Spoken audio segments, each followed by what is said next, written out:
Mike on the orange. We get underway here in game one.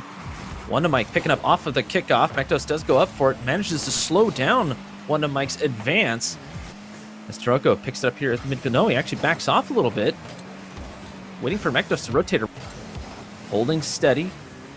First killer gets bumped. Mektos on the open net. Wonder Mike not in position. That's an early score. And a great way to start things off as well for Plot Twist. Mektos taking that all the way himself, getting the bump, and then pushing it through. Fairly straightforward play here to open up the scoring. Less than 20 seconds needed. Wonder Mike on the kickoff. Mektos racing back. He gets the touch he was looking for. Mektos a good shadow on that one. First killer looking for the demo. Missing Taroko. It'll be first killer back. Taroko over to Mektos. Shot coming out. It's high. Taroko on the follow-up. Trying to play this one off the wall. But Wonder Mike, good prediction there on the defense by Wonder Mike using the backboard. And that's a great way for them to try and get out of their own end. We keep seeing so much pressure from this Plot Twist team. They are offensive masterminds when it comes to the game of Rocket League. And when you go to toe-to-toe with them one-on-one, it's very difficult to try and predict what they're going to do, especially like moves are being pulled off like that by Taroko. Couldn't put it through, but they're going to be working together to try and just dissect the defense of their opponents. Good move there by Wonder Mike to advance the ball while first killer spawns up. Shot high. Mektos on the pickup. First killer shadowing. Mektos just trying to run away. Pulling the Monty Python on him. Mektos and Taroko a little bit grouped up here. First killer can't take advantage of it, though. I believe there was a boost steal involved on that play. As Taroko pops up. Mektos on the backboard, but the demo's going to slow down that advance. Mektos trying to fall on it. Can't quite do it. Both Wonder Mike and first killer go for boost, though. Taroko spawns and in. Hello? Decisions? I guess they're just gladly going to take that. As soon as Taroko noticed that both players on the opposing side were going for the opposite end for the boost, he just knew he had a wide open lane of entry towards the net, and he'll just walk down Main Street and put it through. Paranomics have been on defense for most of this particular game. Don't usually expect that, but we have seen first killer do it in the past where they just gauge their opponents. Or his opponents, I should say, as Wonder Mike picks up out of the corner. Mektos, a pretty big dunk here, but nobody there to intercept his first killer on the pickup. Past Taroko on the demo as well. Shot coming out, but Mektos right there pinches into the wall. Decent clear out of that, as Wonder Mike just takes a shot and see what happens. Just about to hit halfway point, and still not much time spent on the blue side, but that looks like it's rapidly changing as Paranomics starting to open up with a little bit of offense. First killer just a bit off on his touches. Wonder Mike a decent stop, but Mektos right there on the follow-up. Taroko doesn't even need to touch it. It's dead end. Paranomics put everything they had, wasn't enough to hold on to it. Wonder Mike, valiant effort on the midfield line, but he wasn't going to do much to halt the advance of Plot Twist as they move quickly down the field, transition, and put it through. Just about halftime here in game one.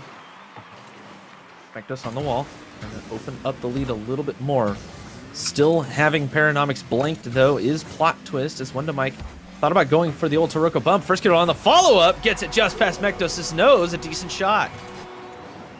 Great way to put it through and get on the board for Paranomics. They got the bump, tried to fake him out, didn't work out, so, you know, they'll improvise it a little bit, and first killer will get a pretty accurate shot straight to the left side. We've seen Taroko and Mektos pull the exact same stunt in 1v1 situations. Now Taroko off of the kickoff. First killer can't read it. Yeah, I think they'll just take the 3-goal lead, and yeah, that's theirs. Yeah, they just caught the defense of Paranomics, a little bit of sleep on the pickup, and then they'll take it off the kickup, push it through, and there we go. Put it in. Yeah, first killer just didn't quite wrap around to cover the net quite fast enough. I'm pretty sure that adjustment will happen very quickly. As first killer on the pickup. Popped up. That's kind of a weak shot. I think Mektos, yeah, he's just going to read that, send it away. And I have a feeling Plot Twist from here on out will just slow things down. Don't push the envelope, really, as time begins to wind down a little bit. Under 2 minutes left. Wonder Mike down the line. Challenged by Mektos. Not a great challenge. Looking for the flick. Possibly pass over. Not going to work, though, as Mektos does follow that one through, and Plot Twist back on the offense. Really loving the coordination between these two players. We saw it when they played their first match in the Rivals series and had Pirates on their side. We're able to just set each other up and just know exactly where they wanted to be, and we're able to execute on any of the opportunities they were given. And we haven't really seen many options from Paranomics, but this might be one here. One to Mike, he'll take advantage of that opening, and now another one for Paranomics. Does here a decent challenge there on first kill, but Taroko was way ahead of the play, expecting much more of a clear than anything else. Wonder Mike was actually on the wrong side of the play. He wasn't supposed to be over there, but it worked out in their favor this time. Got a little bit lucky as far as positioning goes. Now it's a 2-goal lead for Plot Twist. Wonder Mike, not a great shot, just trying to apply some pressure, but first killer was back. Fakes out Mektos. Mektos racing for it. That's a big demo there as Wonder Mike looking for a boost. That's dangerous. Great pass over to first killer, though, for the long clear. They need to score here quickly, but the demo on first killer will open it up here for Plot Twist. And you think Plot Twist would want to slow it down just a touch. But that's not really their speed. They like to go pedal to the metal. Yeah, just go pedal to the metal. Full send the entire time as they push that one straight towards the net as it just got given to them by Wonder Mike. He tried to get a good clear, but Taroko, he'll get the read off of it instead, stop the clear opportunity from happening, and then Wonder Mike just couldn't recover in time. And first killer was actually up for the pass, so it made sense. The idea of it for Paranomics was maybe not correct exactly, but it doesn't seem like they are wary of where Plot Twist is on the pitch at this particular moment. And big misses like that aren't going to help either. But you can tell First Killer and Wonder Mike both having a little bit of fun with it. And I think First Killer taking a slightly less serious approach is a great thing for him. As Wonder Mike on the flick, Taroko right there, a good pre-jump. Great attempt by Wonder Mike just to put some pressure on. Maybe see if First Killer can get anything off the rebound. But instead, Wonder Mike, he tried to go for an interesting fake using both players. Maybe going to take it, maybe. But they just waited it out, and eventually they'll be able to take it forward. And with no seconds remaining on the clock, it's going to be Plot Twist taking the first one, unless we see a shot here from First Killer going in. But hits the ground, and Plot Twist are your victors for game one of the best of 7. Yeah, I think it was just a well-played game all around. We saw a few decent shots here and there, a couple of mistakes made by Paranomics. But Plot Twist was there to take advantage of that. You can tell that they seem to have the read on Paranomics, at least for this particular game. We kind of only have a small subset of data to work off of here, but plenty of shots being made. It's just that Paranomics spent way too much time on their side and couldn't put anything together. And we saw a lot of that as well from Wonder Mike and First Killer, where they weren't as coordinated as their opponents might have. We see the experience come into play for this matchup between Mektos and Taroko because they're able to get into the minds of their opponent. They kind of know what they're planning to do before the opponents even know what's going to work out for them. They give up the ball sometimes, and then they just rotate back because they have so much confidence in their ability to just come out on top time and time again when it comes to offense and even defense. So we'll see if they can continue that going into this next game, and it might just be a short journey for them to the grand finals.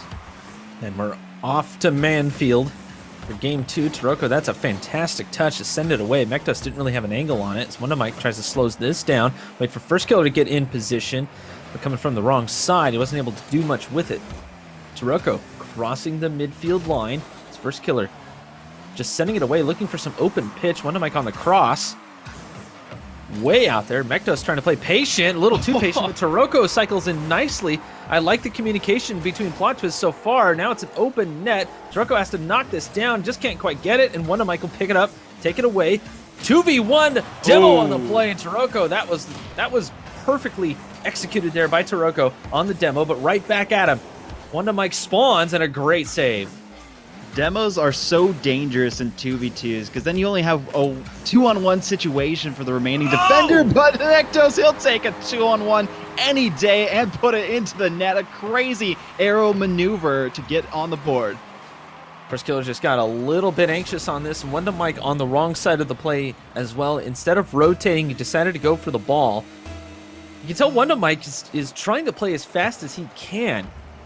But it just puts them in some awkward positions, at least so far, and we'll see if they'll be able to clean that up here soon. And they're definitely going to need to, because Plot Twist will take advantage of it anytime, anywhere. Yeah, Plot Twist just forcing Paranomics to play more reactionary, but there's a great flick from First Killer. Usually he's able to execute on those, but there's a little bit more pressure in this situation just because of how strong of a team they are facing off against. I think it was Taroko and First Killer put together one of the best 1v1 matches we have ever seen at Astronauts.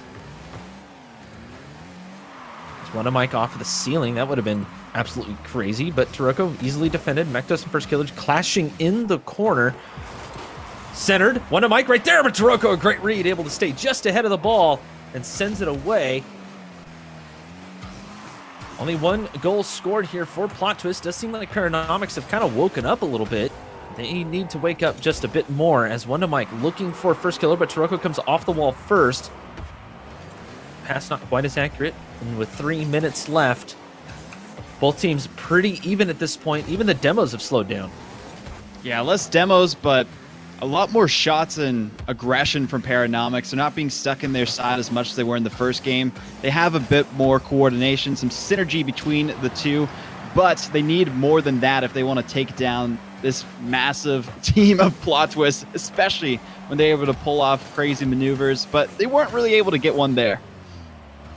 First Killer taken away by Taroko. Taroko tries to challenge that one out. Now Mektos, it's not towards the net, but First Killer wisely touches that away as Mektos is getting in position.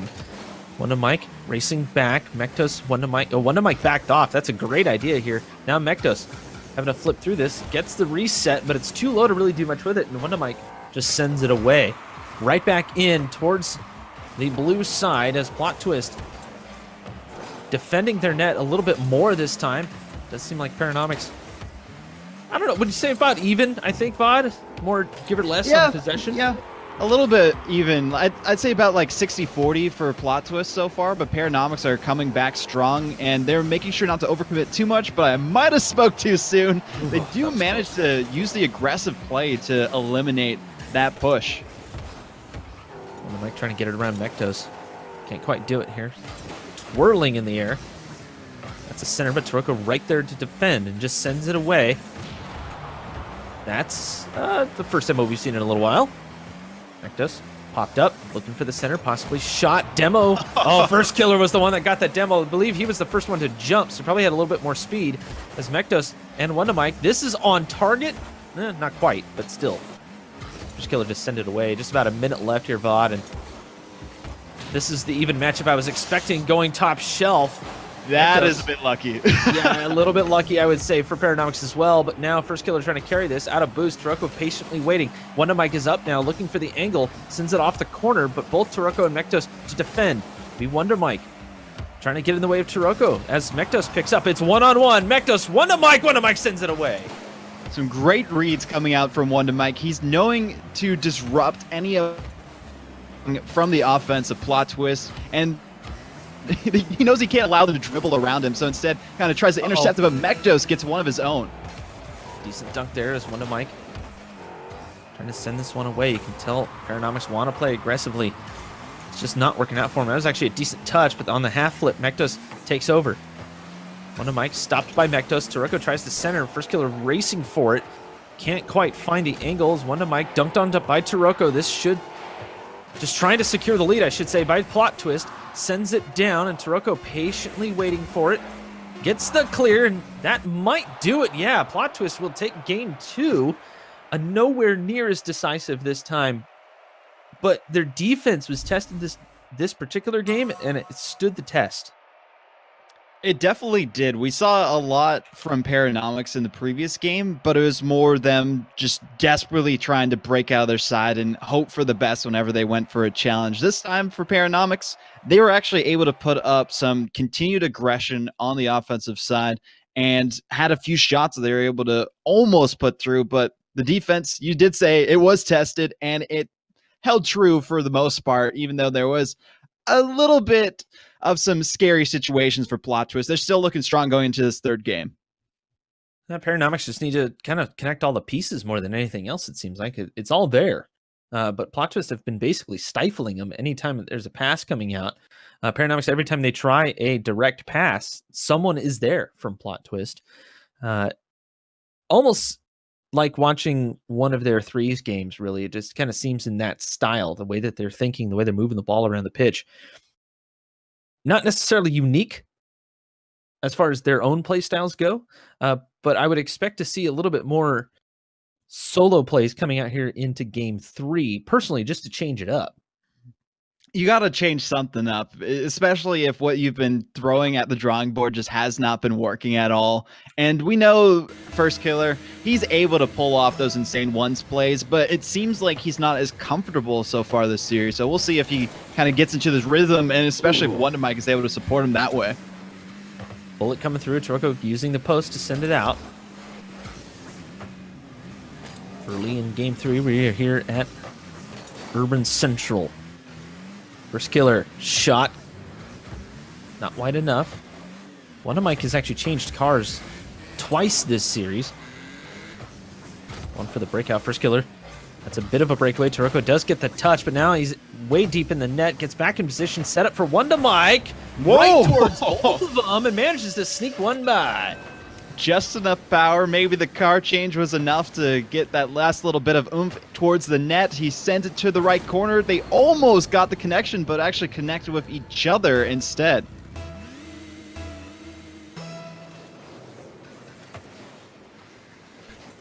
Now Paranomics just trying to fight for their tournament life. Popped up here by Wonder Mike, going off of the backboard. First Killer right there, but Mektos on the good read. Aggressive defense by Plot Twist. Now, that right there is a sniper. Aggressive defense leads to some great counterattack options. Mektos called off by Toroko because he had the momentum going for that shot. And Wonder Mike and First Killer, they were trying to continue where they left off with that first goal, but just could not pick up the pieces. Now off the kickoff.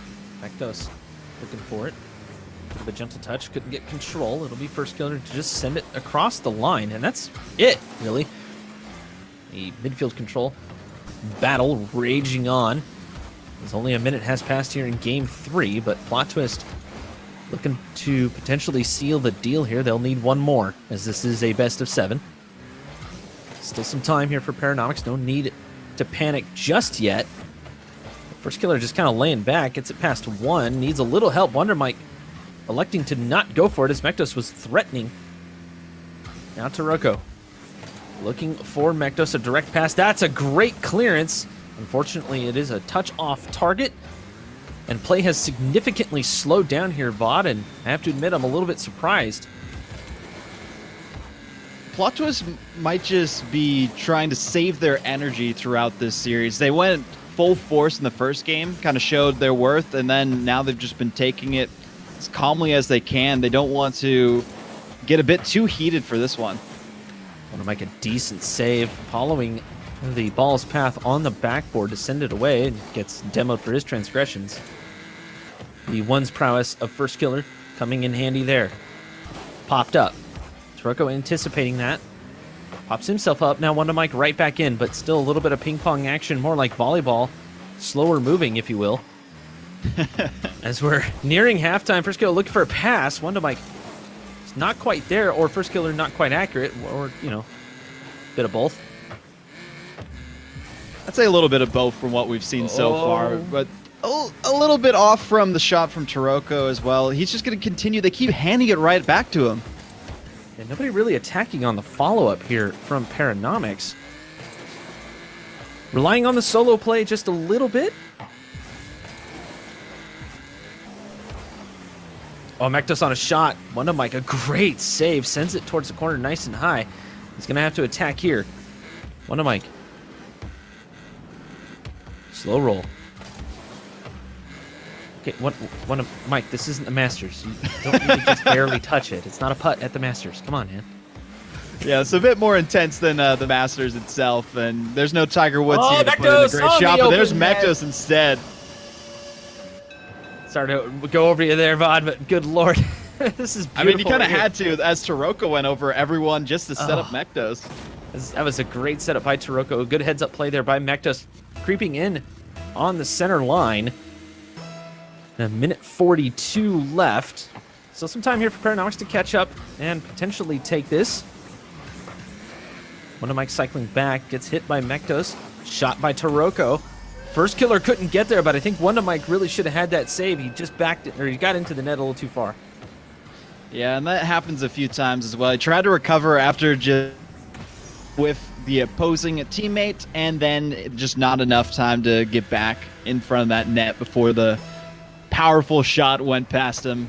And it's still looking pretty good for Plot Twist to hopefully, for them, take the series with a clean sweep, but really need to see more out of Paranomics if they want any chance of prolonging it and maybe moving on to the grand finals so they can actually put some shots on target. Plot Twist still running the stifling type play, making sure that First Killer can't get anything towards the net. That time he does, and Mektos able to go for the flyer. Wanda. Can't really do much with that one as Mektos races towards the other side, going off the ceiling towards the net. First Killer can't get there. Oh boy. That's a beautiful win on the challenge for Mektos towards his half, and then off the ceiling, almost upper 90, but towards the center of that post. Chance for the save from the defense. Rocket Dailies-esque as things heat up here for Plot Twist. Better save their energy because they're going to have to go for one more here as Mektos didn't quite work out there on the shot as First Killer bumped by Taroko. Now Mektos. Actually, that was a decent touch by Wonder Mike. He found a little bit of space, forced Taroko to the other side. This one's still towards the net. First Killer, nice play there by him to send that one away, but Mektos again launching himself at it. The slow play is coming out here as Wonder Mike gets a slight bump, popped up. Not going to get past Taroko this time, though. And honestly, it's that defense by Plot Twist is really just held perfect. It seems like they can read everything First Killer and Wonder Mike can do. And that just shows how strong these players are on Plot Twist. They are great on defense and even better on offense. And there just hasn't really been an answer from Paranomics thus far. First Killer, who's known to be prolific in 1v1s, he hasn't been able to pull off any of those high-octane shots so far. And even Wonder Mike, who's been trying to assist him, still no dice for any opportunities. They got one goal in this one, but one's just not enough. Definitely not, as Plot Twist gets another 3-goal win.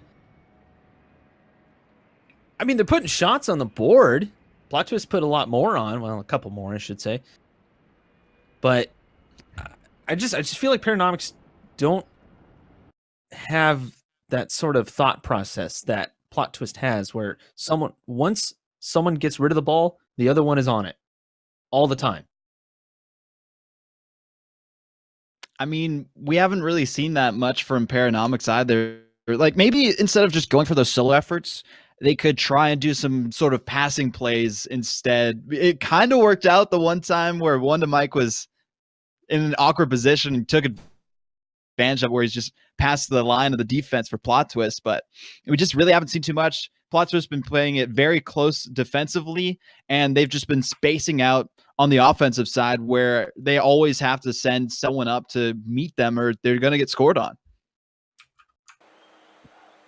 That might be a little bit of an issue for Paranomics, though, as we move back to DFH for what could be the final game of this series. Paranomics possibly being blanked.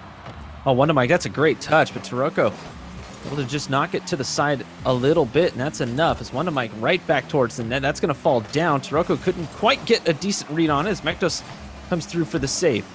First Killer towards the net, off the crossbar, Mektos on the miss, and Wonder Mike will score it 20 seconds in. That was some amazing positioning from First Killer. He could have tried to go for an earlier challenge, but he saw how close the defense was to him, so he picked his battle, and it paid off immensely for his teammate to get the strike.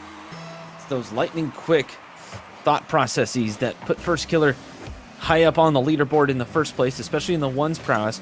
As towards the net, First Killer, the accuracy though, just not quite there really for First Killer for now. Yeah, he's been off the mark a few times so far.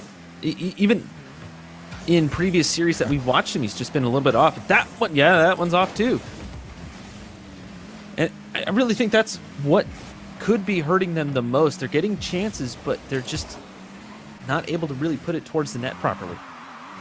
Those low percentile shots where you should be putting them in time after time after time, there's just very low margin for error. We're just seeing the misses from the Paranomics team. So they don't have to pull out the flashy plays, so they can just put those through when they're given the chances by Plot Twist. And they don't get too many of those. And we saw that one goal not going to hold on at all in that last game after we saw 4 being scored by Plot Twist. So they need some more insurance if they want to force it to a potential Game 5 or even all the way to a Game 7. Well, let's hope the Paranomics insurers wear khakis, because it just got tied up by Plot Twist. Fantastic play on the midfield and the demo. Demos just open up so much space for your team to work with, and whenever there's more space available than there is already for Plot Twist, they just run with it all the way to the goal line and push it through. Pass over to First Killer off the kickoff, looking for something there. Just way too much mustard on the play, it seems like. But First Killer trying to solo this one in, but Taroko, a nice little pickup here, keeps control. Past one to Mike. Mektos is there to support. First Killer looking to challenge. Decent stop here. One to Mike comes racing through. A great defensive play there by Paranomics. As Mektos challenges, it'll be one to Mike up. Going for the double. Doesn't quite have enough boost to make it. And a shot towards center net, and Taroko right there, but right back down Main Street. And sure enough, the lead taken by Plot Twist. When you put those kind of shots towards the net and you know that your teammate's pushed up, you have to be able to put it away from just the center, because every time so far, Plot Twist has been in position to get the block, and you got to... If you have a shot and it's not going to go in, it might be better just to send it off to the side instead. Mektos. Oh, one of Mike, that's a big miss. Mektos is right there to take advantage, but First Killer double commits on the play. Taroko there, and one of Mike gets a beautiful save. Emergency play there by one to Mike, and it worked out well. They're starting to bunch up on each other as we have surpassed halftime. Mektos pass over to Taroko, one to Mike, sort of there, but First Killer can't get the shot in. I'm sorry, the save in, and going top shelf is Taroko. You said the shot in because he's been missing a few of those so far in the series, but the saves have not been the greatest either. They're having to make those hero save moments, and you can't make those back to back to back. Eventually, the defensive line does crack, and that's where Plot Twist capitalize, and they're so consistent with it. Paranomics trying to make the defense of Plot Twist crack, and they just have not at all. Oh boy, Taroko is up for this. One to Mike trying to read it. First Killer gets her time. What a lucky touch. Sent to one to Mike, who screens it away oddly, but it worked out well. Pass over to First Killer, and we're within a goal. That'll work. From the 200 IQ clear to the win on the 50-50, and then faking out the defender, sending it off instead of just taking it forward himself. Great coordination there. That's what they've been lacking so far, and if they can do more of that, they'll be able to tie it up or even take the game. Oh, the demo, but it's not enough. Not enough. Can't just be demoing like that there, especially on kickoff, as Taroko on the pickup here. Not a whole ton of boost, but makes it work. One to Mike just misjudging more than anything else. He was right there, right where he needed to be. But you got to get that touch in to knock that away. The whole complexity of the game just changed right then and there as Plot Twist take the 2-goal lead. It's 4-2 with under 2 minutes left. Here's one of Mike pops up for this, attempting to get it something going here, but a pass up to Mektos, missing on the follow-up, and Taroko wisely staying back. One of Mike gets a little bit of a touch. This could open something up here. Taroko right there, good estimation on that. He's able to block it away. First Killer trying to wrap himself around the ball. Can't do much with it, so he bumps away Mektos. Mektos off the ceiling on the graceful fall. Can't do anything with it, though. Centered. Mektos right there.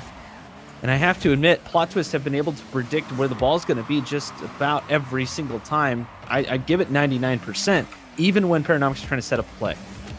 And I feel like that is due to the fact that these awkward touches are coming out of Plot Twists that are just forcing Paranomics to play into their hands, and they're just able to pull off the insane counters to that. And there's another one right there. He knew he was going to clear it center. He comes in for the sweep, and then he pushes it in. One of Mike really needed to get that one right down the line. First Killer completely out of position for that particular play. It would have been all right if one of Mike was able to get a straight play on it. just couldn't do it that time, and we're less than a minute. And already Plot Twist have turned this into another 3-goal lead here. Taroko looking to expand that. It's off the Achieved corner. Anybody who watches a whole lot of Beyond knows why I call it the Achieves corner, otherwise known as the Noob corner, coined by Achieves. See, it's a whole lot of Achieves, and now I'm done talking about them. Kappa. Oh my Necto goodness. says, good lord. Great way to sneak. And he said, get down, Mr. President, as Mektos is just able to take that and push it underneath the net. His teammate protecting him for his attack run, and he's able to get another one on the board for Plot Twist. They're not looking to stop here. They're looking for the clean sweep and to send Paranomics home early. 20 seconds left, and let's face it, it's all but impossible at this point as Mektos looking to extend it just a little bit. Let's pad the stats a touch. How about that? Wonder Mike just bumping everyone. Playing the break it up role. And as time runs out, Plot Twist will be moving on to the finals. Looking very strong here tonight. A Bardowski, but not in for First Killer. Will end out the series. Plot Twist taking all 4. I think it's fair to say that everyone here in the background was not quite expecting that. I think they were expecting a little bit more out of First Killer and Wonder Mike. But I still say, in the close matches, the close games, it was well fought, but Plot Twist just opens the can up, and that's it. Yep, they opened it up strong in the first game, and we just didn't see much out of Paranomics after that. We saw a few goals here and there, some sparks of brilliance, like in the latter half of this last game. Once they were within 1, they might have been able to take it, but as soon as it happens, Plot Twist are able to regain control of the pitch and the game itself, and they'll take the victory handily, moving on to the grand finals and trying to maintain their title and maybe get another one for that board. I wanted to say that I was surprised at the way that Paranomics was playing. And then as the series progressed, Wonder Mike started to actually sort of warm up and get back into the groove, it seemed like. I should mention these guys did sit for a little while. They finished their side of the bracket fairly quick. True. Now, I don't know if that really plays a role for someone like Wonder Mike, who maybe needs to be warm. I would assume, they're playing casuals and doing all that stuff, but it's not the same, really. So definitely great experience from Wonder Mike. First Killer, I think, did the best that he could, but the accuracy issue is still plaguing him. For them, more time on the pitch. Perhaps First Killer maybe getting a little bit tired of winning and wants to give someone else a chance. that might just be it. It's like, I've had enough of these victories. We got to give someone else a chance. Maybe we'll be able to challenge Plot Twist, and that's going to be another great semifinal as well. But yeah, up next, though, Biscuit versus Coneheads. Your rosters, AJ and Seabass versus the Car and Thunder. Ooh. Yeah. Coneheads actually playing at the esports arena last week in their weekly 3v3 tournament that they do live. They played out of Oklahoma City, if I'm not mistaken. They did quite well. So that was a lot of fun watching them play through. But they're going up against AJ and Seabass, a fantastic pairing. But for more of that, don't go anywhere, because we'll be right back after these messages.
And we're back with more Astronauts action. The second semifinal just about to get underway.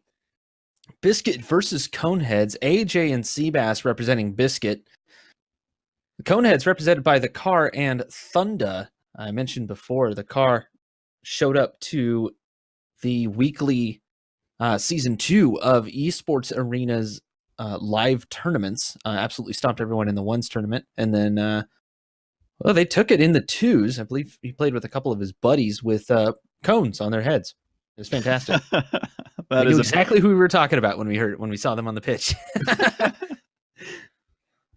But yeah, matching cones possibly on the pitch tonight here between those two. And we were talking just a little bit ago, Vaude, about Thunda in particular, nearly making it into the rival series. Was it not this past season? No, it was this season, actually. They were season, part okay. of RBG Esports before they departed with their other teammate, Noxus, and they almost qualified. They were so close, and they were one of the teams that were a pretty solid shot. They even play in the Renegade Cup finals, and were really consistent, getting a lot of top 8s with all these monthly tournaments that were going on. So they're going to be looking pretty good. This duo is very solid, but AJ and Seabass, have that experience unlock. Seabass, formerly of Allegiance, and then AJ, he's a pretty solid player himself. Yeah, no, AJ, you can't underestimate him. Hasn't quite broken out into the top ranks just yet, but a fantastic team player. Seabass also the same. I think it's a great team makeup there by Biscuit, but the Car and Thunda just have that synergy as well. So a clash of community titans, I'd say, here in semifinal number 2. Oh, definitely. It's going to be a really close match between these two teams. Like we thought it might have been a little bit more in the last one due to the experience in the Astronauts tournaments for First Killer. But, this time it's going to be the battle to see who has to try and take down the champions of Plot Twist. And Biscuit and Coneheads, both of them looking pretty good going into this. We're heading back into DFH Stadium here for game 1. These beautiful flyover videos are absolutely fantastic. Just one of the many things that we've been working on here at Beyond. Lots of ideas floating around. And if anybody else has any other ideas that maybe you'd like to see on the stream, please let us know on Twitter at TeamBeyondNet. Tag us and let us know what you think so far. But the players are just about ready to hit the pitch. And we still haven't got a prediction from you, Vaude. Oh, this was a really tough one. Yeah, I'm going to have to go with the experience, because we have a player who's Jay and the one who has been in it as well. So they have that kind of experience, but maybe not as much in the 2 scene. So I'm going to have to go with Biscuit, but Coneheads are going to give them a run for their money. I kind of have to go with Coneheads, simply because I saw how the Car was playing the other night. But Thunda could be the key to unlock that. As Seabass gets a decent block here to open up game number 1 here in another best of 7, everyone. More Rocket League action for you tonight. So you move into semifinal number 2. It'll be Thunda off of the sidewall. Can't quite follow that. AJ, not a great hit. The Car up for this. That will find the corner. Wasn't quite sure, but the ball died out in the air. It was a beautiful shot. Yeah, you mentioned it. Beautiful shot and beautiful cone that he's repping as his topper, trying to represent his team. That upper 90 shot just served up to him by the defense. Thunda not repping the cone. I'm slightly disappointed. That's okay. Oh, a shot from Seabass, the Car. Actually, no, that'll find its way in. A little bit of a post love there. Beautiful touch by Seabass right off the kickoff. And it looked like that was going to go a bit closer towards the side wall, but instead is just able to wrap around that post, go into the net, and they're going to be wanting that one back. The Car from midfield. Seabass has to leap for it. Able to use the backboard on the clear. Thunda right back in. Seabass a flying save. The post showing a little bit more love there for Biscuit. Seabass looking for the center. Both Coneheads double committing on the play. It'll be AJ off the ceiling, but Thunda able to knock it down. Nice little floaty work there using the boost, but the car now a little bit out of position. AJ on the layover. The car's there for the save. Has to recover quickly in the 50, heads towards the corner. Beautiful challenge on the defensive end. AJ had a perfect chance, but the defense was just too strong from the Coneheads, and now they're looking to try and go on offense themselves. On the layover, Thunder can't do much with it. AJ on the demo from the car. The car has to spawn, race for it. AJ trying to fake him out, and it just rolls into the corner. Seabass with the credit. Not lucky enough to spawn on the closer side to the attacker, and instead Seabass roller towards his teammate, and he's just going to let him take that one into the net. I think a lot of people forget that in twos you're going to get scored on. It depends on what you do to create those opportunities for yourself on the scoring on the other side as well. So that's just one of those instances where you have to kind of let that one go. It's going to happen. But in the best of 7 kind of allows for that a little bit. You can take a loss and still recover fairly well. Or wiggle room. Or even two losses, really, yeah. Plenty of wiggle room. So we have just about 3 minutes left. AJ moving this one up. Oh, Thunder on the miss. Ooh, chills. Just flipped at the wrong time. The car in the offensive side, but AJ read it like a book, and then Thunder, it seemed like maybe just didn't have enough boost, or just could not get the connection, flipped the wrong way regardless, and now 3 for Biscuit, who are looking very strong in the first 2 minutes of play. AJ off of the backboard from a shot, bouncing off the backboard again. This time orange side. Thunder flying from the other side. Seabass had no way to know that he was there as the car. Coming for it. Pinches it off. AJ steals a little boost while he's at it. AJ on the demo. That was a beautiful demo. That'll allow Biscuit to get back into the game. Seabass on the pop-up, but AJ not quite close enough. I don't think that was a great time to take a shot anyways. And with a 2-goal lead, might as well not risk it as they 50 in the corner. It's a double commit for Coneheads. Thunder backs off. The car right there. Seabass will challenge this. Thunder, oh my God, they're crisscrossing all over the place. Coneheads nearly crossing cones. They are desperate for boost in this moment. We keep seeing the players just taking everything away from the opportunities, the angles as well, and their lives as they are able to get those demos and eliminate them from the pitch and put the play in themselves. 3-goal lead now for Biscuit. Takeoff underway, and Coneheads have their work cut out for them here in game 1. Solo play is probably not going to work so well against the experience of Seabass and AJ.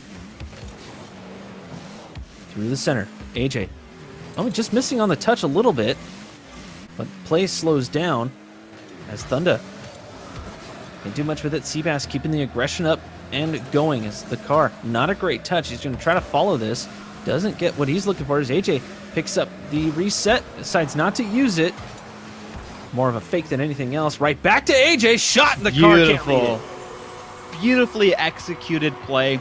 He knew he didn't want to use the flip reset there because it wasn't going to get him any favors. Instead, just rotating back around, knew his teammate was waiting on the wing, and he'd be towards midfield to set him up for the execution. 5-1, showing the experience of these players.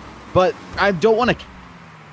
that just the first game is a best of 7, and they've proven themselves a lot in the previous months of Rocket League competitive as far as they're concerned, especially with their deep run into the rival series bracket. The car, a fantastic touch using the wheels and try to keep that one alive, but a miss there. A demo, slow roller. AJ's going to let it go, and Seabass padding the lead here. It's a 5-goal lead. What is this?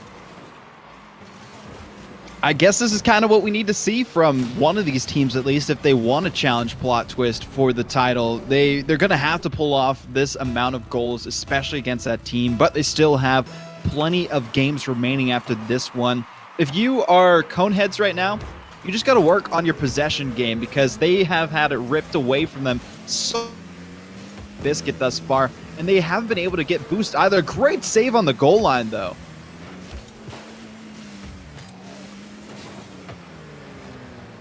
AJ on the Rogue squad.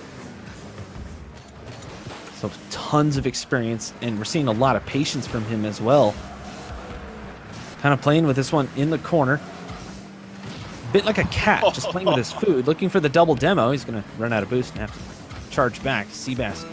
Now okay, AJ just ball having chasing fun right now. Yeah, there's some memes happening on the pitch. Thunda, nice. That was actually a really nice save as the car picks up. AJ is just going for all the bumps and trying to get as many demos, just be a nuisance to them. Try and rag on them enough so that they're not going to have any energy going into that next game. Just diminish all the confidence that they had so far going into this series. And, you know, maybe that's the mind game he's trying to play against them, and also just have a little fun. They are playing some Rocket League, and they're trying to win some money as well for the Astronauts tournaments. And if they keep it up like this, they're going to be winning themselves a little bit as well, and hopefully take the title if they can make this all the way to the grand finals. 12 shots by Biscuit.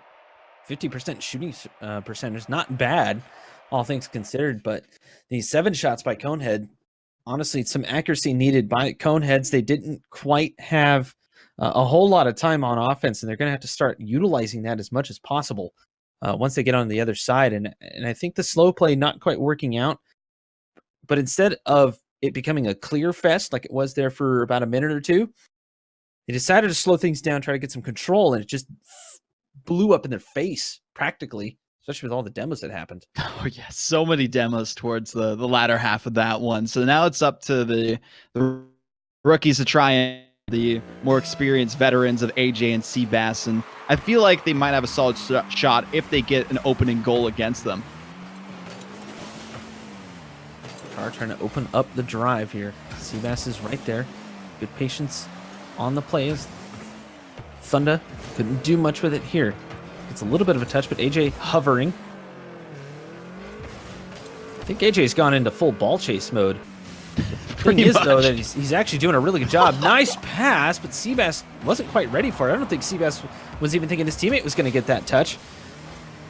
As the car takes on AJ, Seabass. Oh, that's a big miss. Thunda right back into the corner, though. They need to get a center here as the car gets ready.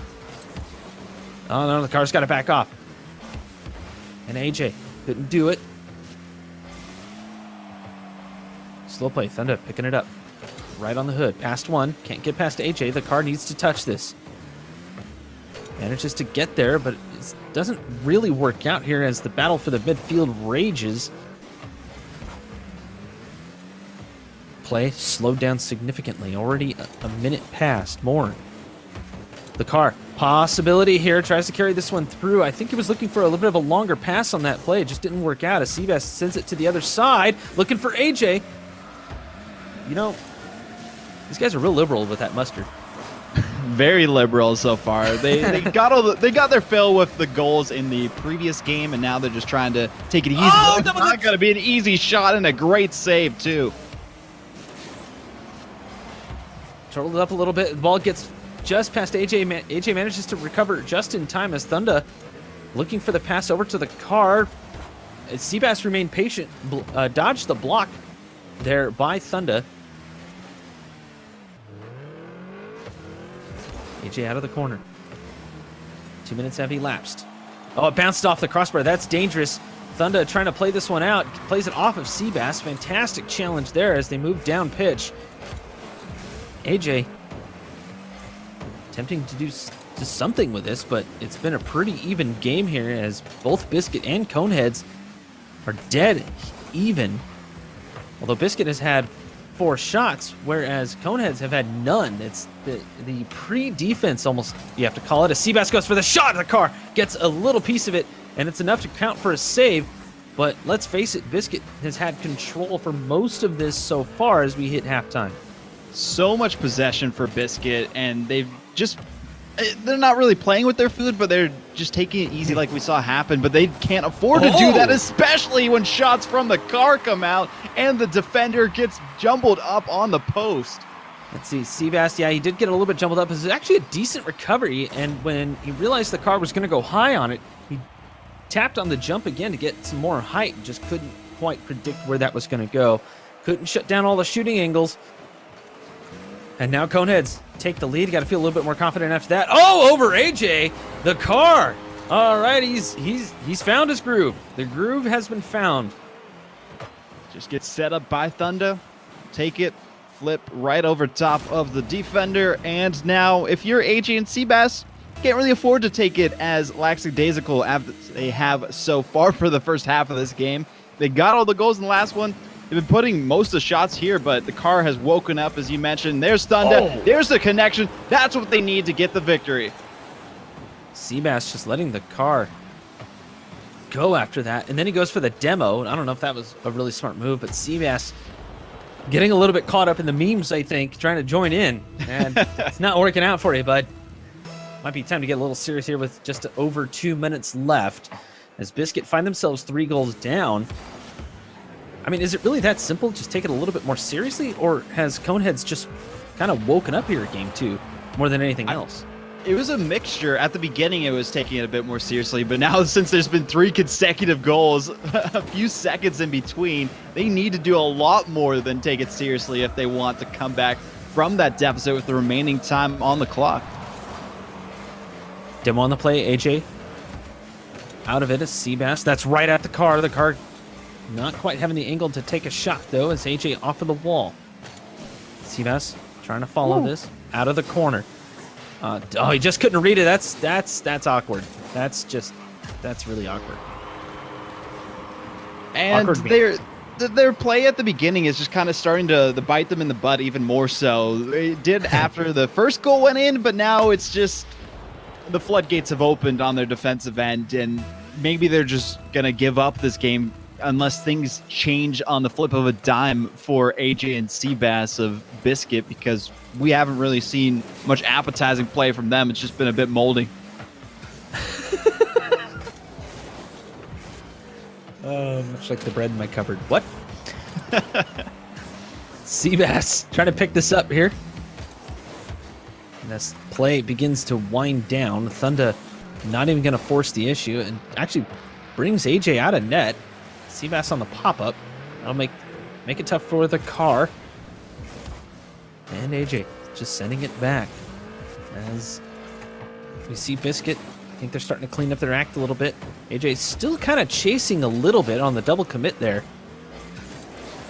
Wouldn't say they've particularly given up exactly on this particular game, but they're definitely going for the more unorthodox plays.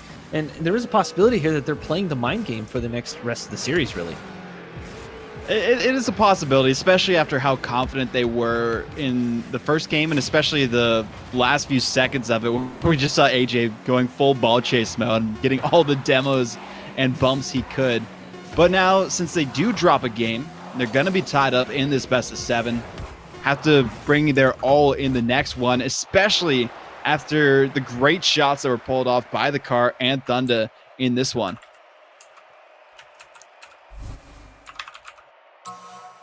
I would say decisive, but I feel like Biscuit just barely there.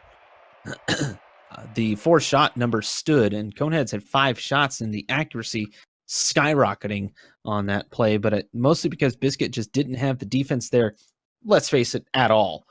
1 save. I think they had 4 for Seabass in the last one.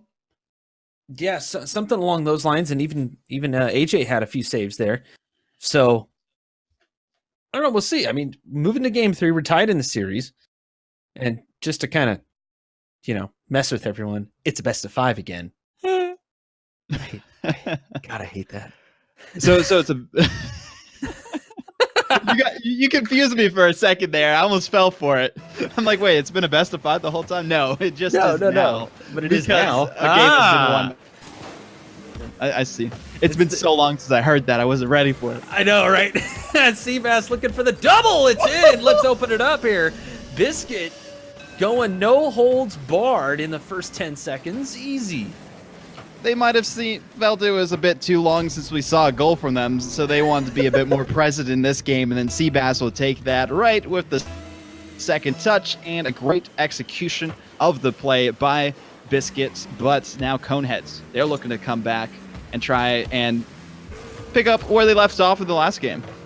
Yeah, I got to shake that off a little bit, but Seabass again. He has tightened down the try-hard belt. And I guess if it's time to do that, the time is now, as the car pops up for this. I was looking for Thunda, but Thunda decided to rotate back. It was technically the smarter play, but definitely not the most aggressive. As Coneheads do find themselves 1 gold down, challenged in the midfield, Seabass in the car. The car comes out of this, off of the wall, AJ flying for it, gets the touch and sends it away. Beautifully predicted there by AJ. And the experience, that pro play starting to rear its head here as AJ chasing this down. And already a minute gone. Ball spending a lot of time in the Biscuit half, though.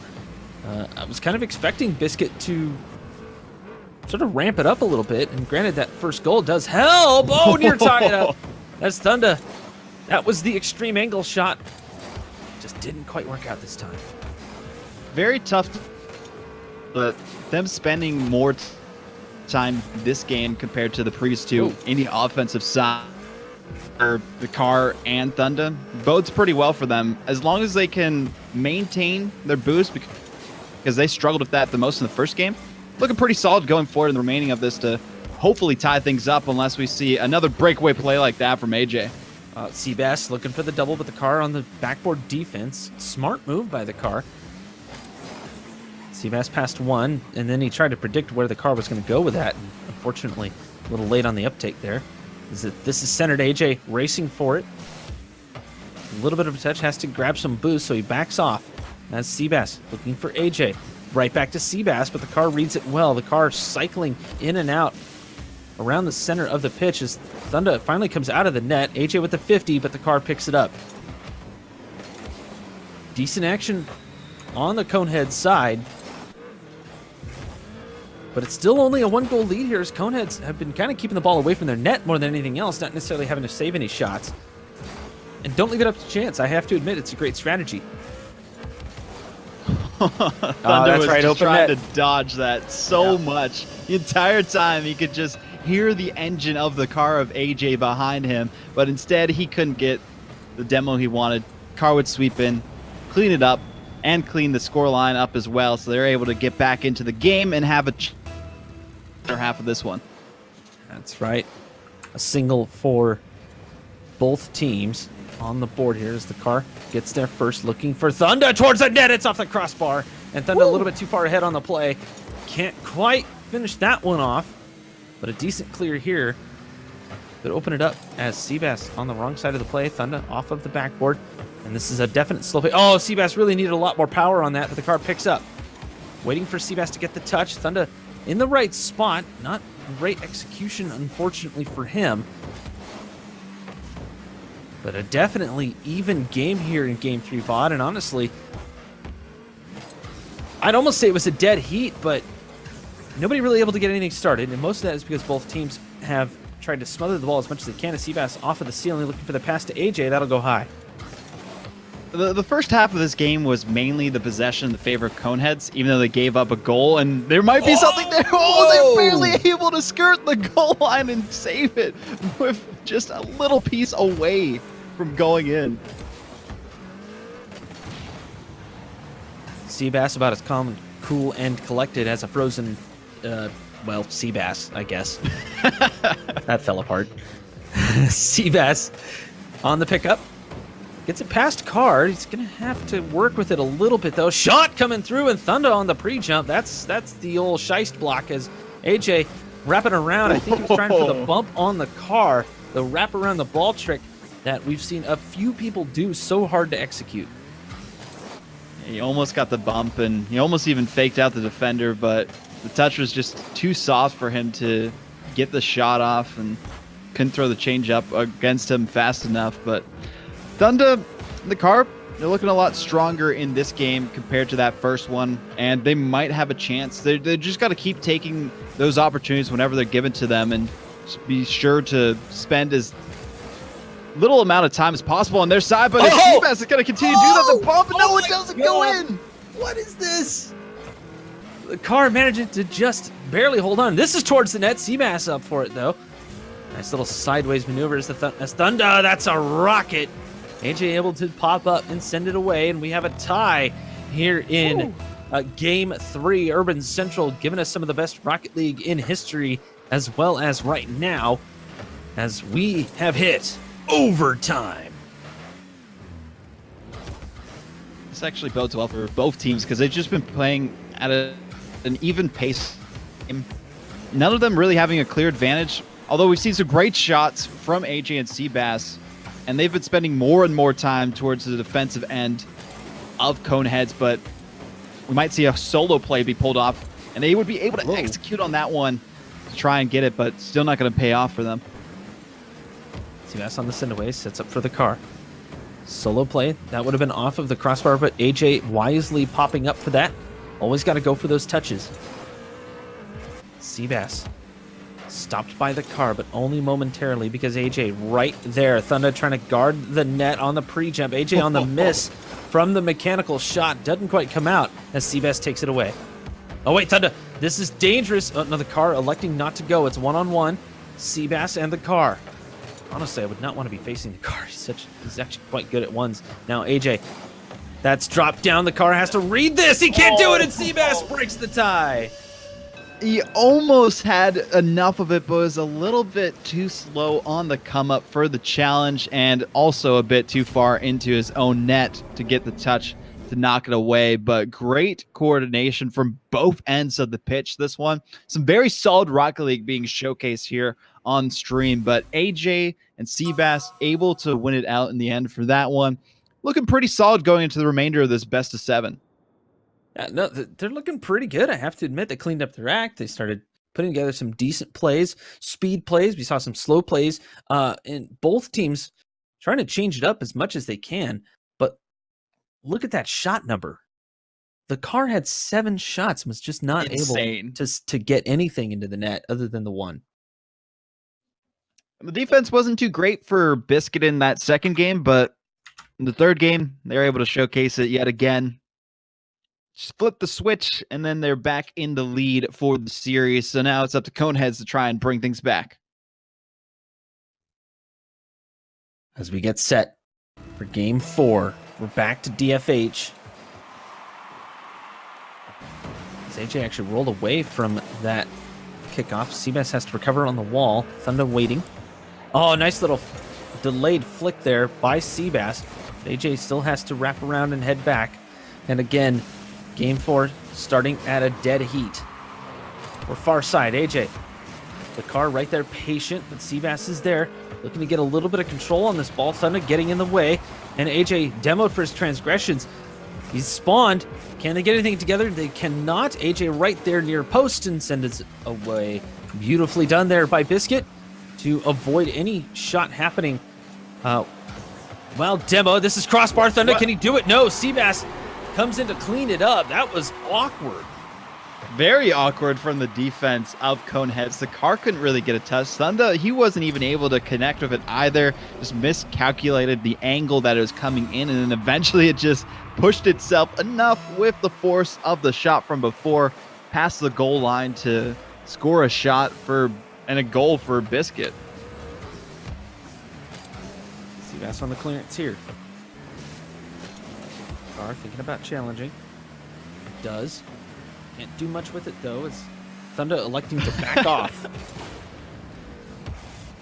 Slight memory happening, I believe, between these four.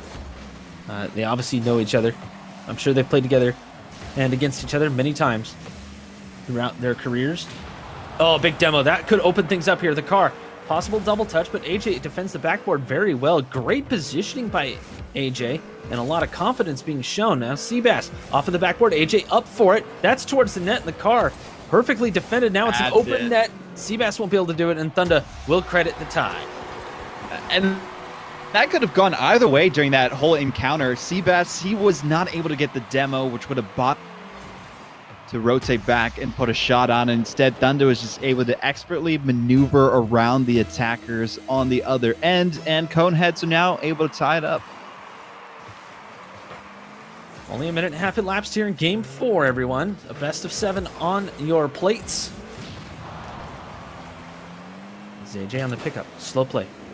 Gets past one. Thunder is just spawning. Can't get the touch he's looking for in the car. Scrambling, but AJ credited with this particular shot, and it may not have been the most beautiful, but it was effective. very effective. And that was so close from Thunder to try and get the connection there, but the shots go past him where he just hasn't been accurate enough with the defensive plays he's been trying to pull off. And they are very difficult ones because he's being thrown at some crazy unorthodox shots from Biscuit this entire series so far. And it's very difficult and be accurate at the same time. AJ just moving towards net. Thunder can't quite get there, and Seabass to knock down the car. Challenged by AJ, gets the dunk on, trying to double touch this, but AJ with the heads up play to send it away and towards Seabass. I think he was going for the bump there, more or less, as the car. Challenged by AJ, but Thunder is there. This was slow play down just a touch. Pass over to the car. 1-2, not going to connect this time around as we surpass halftime. And Biscuit looking pretty strong right now. Solo play. AJ trying to carry this one through, but Thunder right there. And I'm kind of wondering if AJ's trying to bait out the defender more than anything else with those solo plays. And that's it. It might be that. It might be him just having some fun in the corner with the ball. They just know not to put up with it, and they're just taking their time, being as patient as they need to, and then they'll eventually be able to put on some pressure of their own. Seabass looking for AJ, but Thunder reading it well. That'll 50 off to the side of the car on the pickup. Oh, just getting in each other's way. Is Seabass able to recover that? AJ is already over there on the pinch. Sends it away. Can't do much with it, though, as Thunder. Good rotate in. He's going to be a little bit low on boost. He's going to have to rotate back, grab some of the precious resource that is boost. Seabass just a little high. Then Thunder. But still on control is Coneheads. Thunder couldn't put it on his roof there as AJ sends it on down. I can't quite call this ping pong. It's back and forth action, but nobody really able to gain any super control of the ball at this particular juncture. It's really just a stalemate between these two teams. Even though the lead is in the favor of Biscuit, they don't need another goal, as we saw happen with one of the games they won previously, but they'll be happy to just take this one goal game win. But if you're Thunder in the car, you got to put your A game into offense if you want to come back, maybe get an overtime, maybe just win before that even happens. And that was a great way to do it.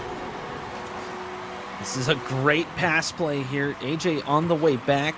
The car giving himself a little bit of space. Seabass caught in no man's land. That was going to be tough to read, but Thunder electing to go for the bump on AJ, and that forced AJ to make a quick decision, and sure enough, it wasn't the correct one that time through, but with 42 seconds on the clock,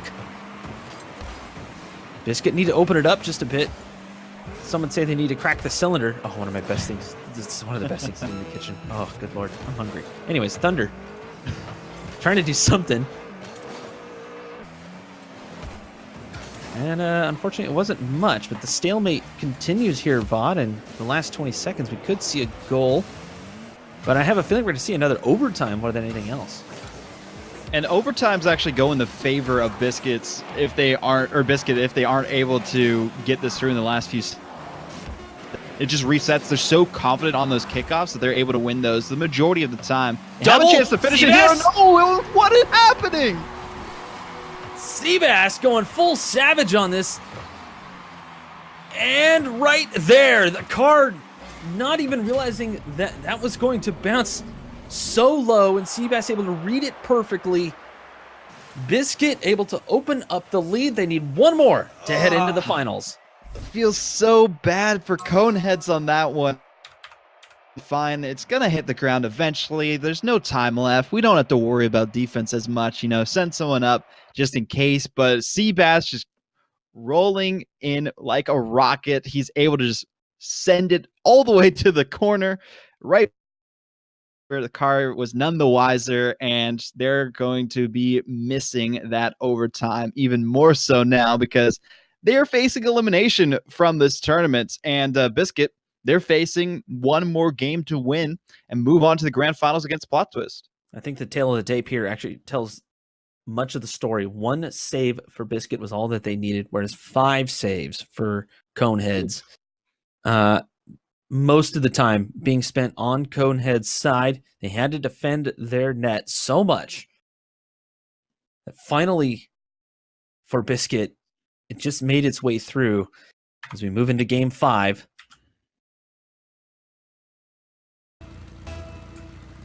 Well, I mean, you called Biscuit, and it seems like that was a little bit of a smarter call. The Coneheads, I think, have matched them fairly well. It's just that they haven't been able to really put the shots on target really all series so far.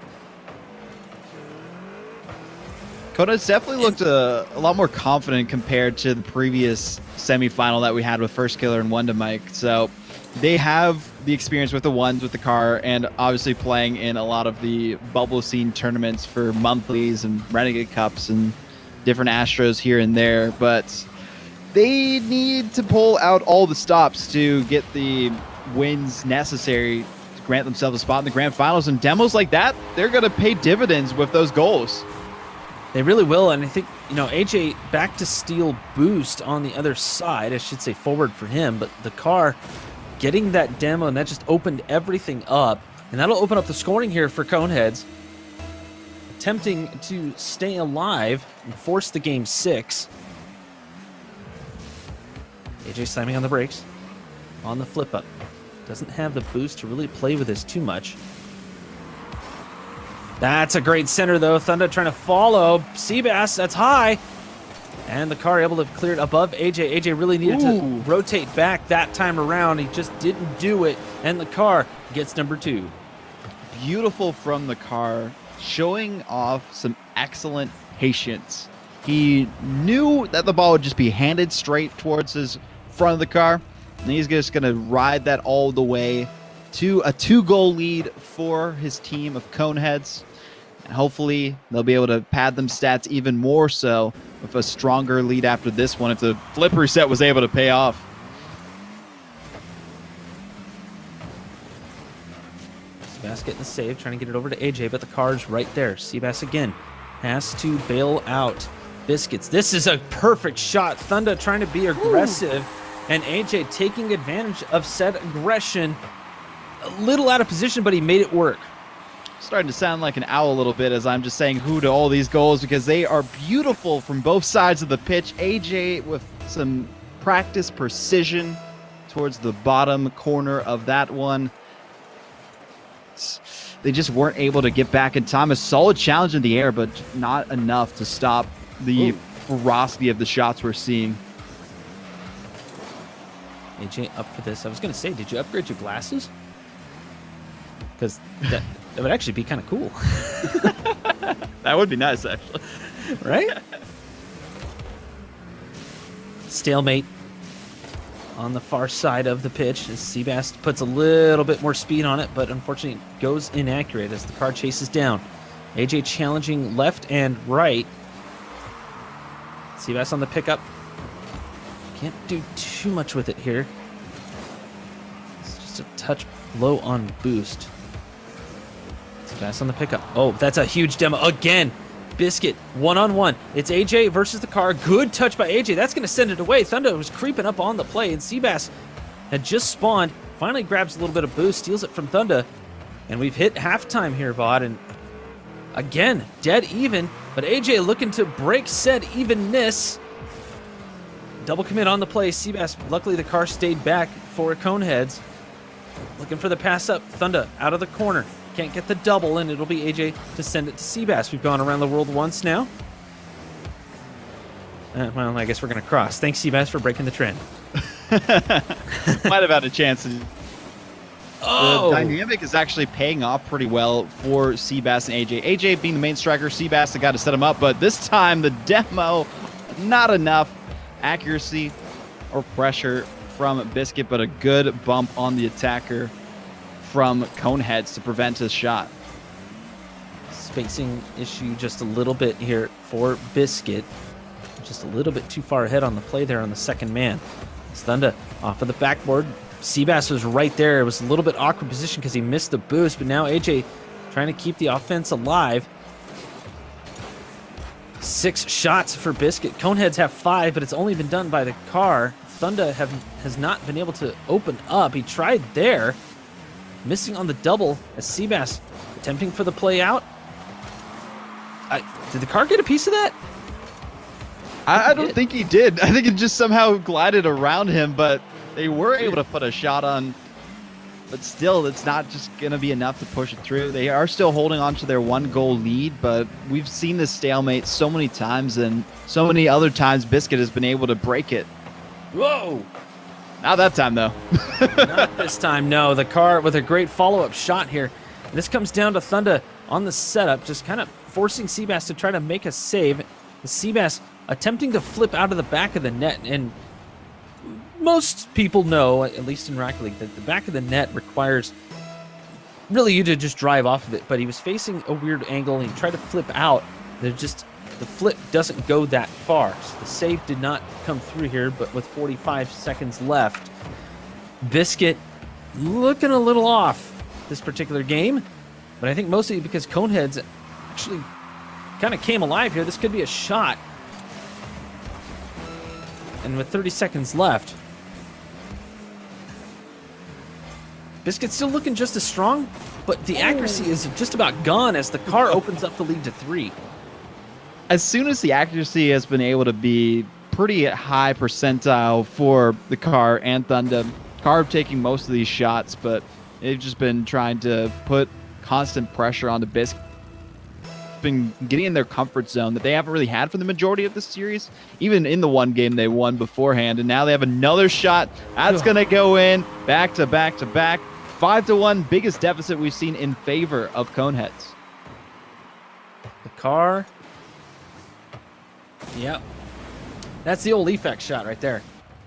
There's a chip version, but that's how that works. Sometimes, you know, it's could be a bit of a meme score here as Coneheads have 5. Oh, AJ on the slow play. I'm not going to fake out Thunda like that, though, as Car and Seabass clashing the last 10 seconds. And let's face it, Coneheads definitely have this one, as it seems like their accuracy has come alive. They've been putting shots on left and right. And again, another one for Thunda. Let's pad the score a little bit. Not quite a trip to Brazil, but they'll get pretty close to it. There's some great coordination, synergy, whatever you want to call it. Maybe even beautiful from these two players. They're able to pull off the victory. And with that, they're going to be looking pretty solid going into the next one. But they always have to worry about Biscuit, because if they get it at the beginning, the first goal, the first 2 goals, then we haven't really seen Coneheads be able to have an answer for that so far. Lots of shots on the board, though, for Coneheads. So many. They've mixed up their play style a little bit, using the wall a little more, just kind of going for it, I think, more than anything else. It seems like they're playing a little bit more on instinct than a planned play, more than anything else, and it's working out for them. The change up in pace is thrown off Biscuit a little bit.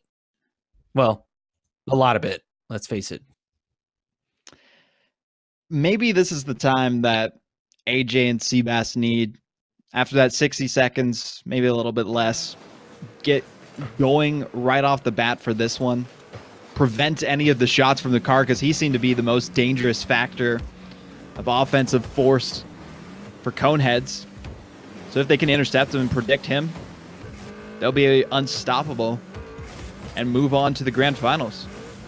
Coneheads trying to force a game 7 at this point. The pressure is on. They are still facing elimination. Car and Seabass clashing. Oh, that's a good dunk by Seabass. He's got to get out of there. The Car and AJ challenging. Thunda has to wrap around and send this towards the corner again. I'm kind of stuck in this corner here for about 20 seconds. Finally on the clearance. AJ towards the side. It was a little bit off side of the ball. So now Seabass trying to play this out. Ren's out of boost, and AJ is there. Couldn't find the accuracy from the midfield shot, and Thunda on the pickup. Huge dunk. That's on target. What? That was beautiful from Seabass. Thunda, he was trying to just dribble the defense as much as he could, but no, that was actually the car putting that through off the crossbar. Unfortunately, he had to go up for that shot, because one of the players from Biscuit was going to be there with the follow-up and put it in either way, but a little bit too late for the challenge on the defensive end. Now, with a strong start, almost another strong finish from Biscuit, looking very good with a great setup again. But that's going to bite them in the butt. Yeah, that's just gonna clearance into the other side net as the car credited with this, and really it was a team effort as Thunder applying defensive pressure on both Seabass and AJ in the car, reading the play nicely, just kind of going through them more than anything else, trying to get a clearance on. Luckily for him, it was straight down the main drive. He's able to tie up the game. Thunder, you okay? Seabass gonna nudge him, just making sure he's all right. It's AJ and Seabass moving up at the same time. The car electing not to challenge that until it was up in the air. And the car down the opposite lane. Thunder looking to wrap around, a little bit of an old school play on that, but that was very awkward. Moving down the pitch, Seabass on the shot. He manages to get it past the car. Tally one up for Seabass. Perfect setup from AJ. Got the read off the wall. Gentle touch. Set it up for Seabass. He'll serve it into the net. It's now 2-1 for Biscuit. And I mentioned this before going into this one. As soon as the first goal is scored by Biscuit, they're just going to keep on coming. They get that confidence going. They get their synergy on lock. And they're unstoppable. Still plenty of time left in this particular game, though, as Seabass looks like he is back on dry ice, it seems. Just super cool, calm, and collected. AJ, direct pass. Thunder, decent block to send it to the other side in the car, trying to get a bit of a breakaway going. Both AJ and Seabass able to get there in time. AJ just showing a ton of car control, popping up on that backboard to stop that one from getting anywhere near his net. Only 2 shots from Coneheads. They make them count, and that's kind of the main ticket, I think, between the two teams is, you know, the Coneheads have cleaned up their shooting, and they make every single shot count. They don't get a ton of them, but when they do, they're probably on target. Especially the ones that we've seen from the car. He had 8 shots in the last one. We saw 2 from Thunder. Thought he was trying to get a bit more involved in this one, but maybe just needs to leave it up to his teammate for those kind of setups. Was not shadowing him enough to get the follow-up either. So maybe a lack of coordination or just not fast enough challenge there for Coneheads to try and capitalize. Past 1, can't get past 2, and Thunder on the cleanup. You mentioned the rotation not quite close enough there for Thunder, and he cleans it up perfectly on this particular play. I kind of wonder if the car sort of called that a little bit. We know he's got a ton of ball control, and able to bounce that one off of Seabass, who tried to pre-jump, is, well, let's face it, it's ballsy. It's very ballsy. When you are shadowing that closely, as soon as a counterattack option is available for the other team, they're going to take it and get it past you. And they need to play that close. And there's another big payoff for the Coneheads, 3-2. The car was way ahead on the plate.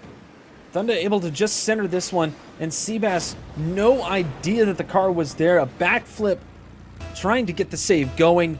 It's not going to work, and Coneheads are looking pretty good to force the game 6.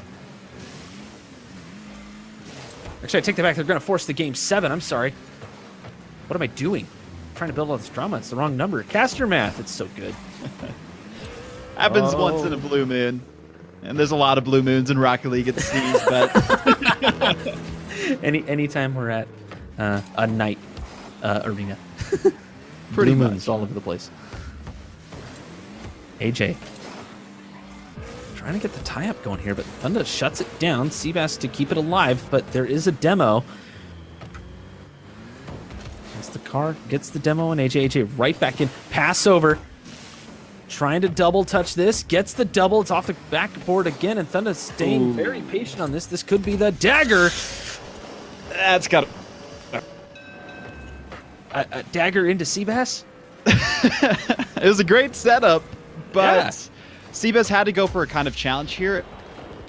in anyway, but he was just not fast enough, pushed up a bit too far. Desperately tried to get back, but barely any boost in the tank. I don't even think he had any. And then it went by the wayside. Got the goal. Got a chance here, though, for them to try and bring things back in the last few seconds. AJ centering the car, reads it perfectly off of the ceiling. That's Thunder. Stopped by AJ, but this is a setup for the car. AJ moving it towards his own side. They need to score basically right now in order to have a chance. AJ to Seabass. Oh, the pass just a little bit too far ahead. And it will be Coneheads forcing the Game 7. We said it was going to be close. It's a lot closer than I thought it would be. Honestly, I thought it was going to be a little closer because there seemed to be some shutouts here. I was expecting like 1-goal games, a lot of them, most of these being 1-goal games, but they haven't really been. It's been fairly decisive. Whoever wins, it's been decisive. In situations like these, we usually say it's mistakes that make the play. In this case, it really is the offense, the high quality offense that's being put on display here. And there's been so much of that on both sides of the pitch. And to explain my thinking that it wasn't going to be this close, especially after that first game we saw from Biscuit, the 6 or some odd goals that we saw from them and the utter confidence. I know Coneheads as a team, but I thought after that, and if they continue that way, it just was not going to look good. But Coneheads just have shown excellent endurance throughout this best of 7. And that's why best of 7s are so great too, because you have that ability. We mentioned it at the beginning as well. You can drop a game or two and come back. And that's just what they did. They dropped a few games. Now they're back to Game 7. They have a final shot at this one, and they can't afford to let it go. And we're back to DFH for Game 7 of the second semifinal. And for those just tuning in, welcome in to the Astronauts. This is what it's all about as Seabass gets a demo but couldn't make the shot. The car backwards. What? Well, okay. He straightened himself out a little late, if you ask me, but he's got to race back as AJ might have a chance here. Thunder did spawn and will get the clearance to the other side. AJ will challenge from behind. Nice little flick over, but Seabass reads it perfectly. 30 seconds elapsed. 2 shots for each team so far, and that is right on target. Seabass out of position to defend that. Of course, he was just coming down from the play, and I think that was a little risky here early on. Very risky. They were trying to go for a high-risk, high-reward maneuver, but it did not pay off for them. It has in the past, but those kind of shots, if you can't execute on them, it's going to bite them as many times as it has before in this series. We saw a few of those in the last game, and Thunder and the car were both able to take advantage of that and get that first goal.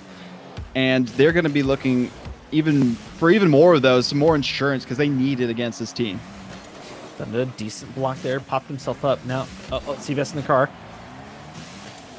Bit of bump action happening in the...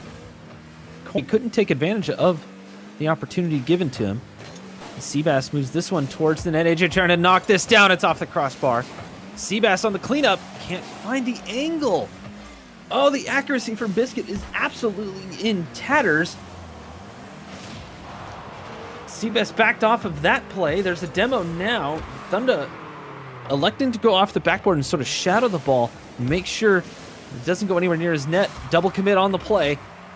And again, the car gets in the way. Great way to follow closely for Thunder, just to prevent the angles that we're seeing opening up for Biscuit. But unfortunately, they just haven't been able to execute on them. There might be a few chances if they just recoup on their own half and go for another pass at it. But even then, they're just sending it right back into the clutches of the defense from Coneheads. And that's where they're most comfortable. As soon as you give it back to them, they'll just take possession and push it on through. AJ looking for Seabass. Shot coming through. Thunder right there, though. Gonna have to start varying up the shots, aiming for some corners. As the car off of the backboard sends it out and away. Seabass wheels it around. Popped up again. Goes for what looked like a bump, but Thunder was already in the air. Countering that as AJ gets a decent touch on this, but the car going back post, and Seabass able to rotate in just in time and leaves that for AJ. Pass over. Seabass high. He's getting a little bit too far under the ball. For those wondering why those go high a lot of the times, it's just getting too far under the ball and not getting great contact. We're seeing a lot more possession out of Biscuit as well, even though there is the 1-goal lead in the favor of Coneheads. So they need at least one more of those if they want to feel comfortable for the remaining minutes of play. And even after they're able to put on some pressure offensively, it's just going right back into the hands of Biscuit, and they're going to be putting that one straight through. Seabass must have heard me. Aimed for the corners because it worked this time. A decent flick with the car breathing down his neck. Thunder trying to read it. Didn't look like he got the double jump he was looking for on the defense there. As soon as they're playing defense for such a long time, eventually something like that is going to pay off for their opponents. And we saw it happen in the first game. We saw it happen in a few of the other games. And the games that they did win, they had the majority of the possession in their favor for the Coneheads. So now they can continue with these shots, break other side, and actually have boost in the tank, because there's been a lot of boost starving happening on the side of Biscuit, and they've been using that to their advantage to eliminate the clear opportunities from Coneheads. Seabass on the carry. No flick comes through. I love the change-up play here by Seabass. Beautiful from Seabass. Noticed that Thunder was a little bit out of position there. Able to hold on to the ball and prevent it from being knocked away with the challenge, and muscles it into the net. 2-1, a little bit over a minute.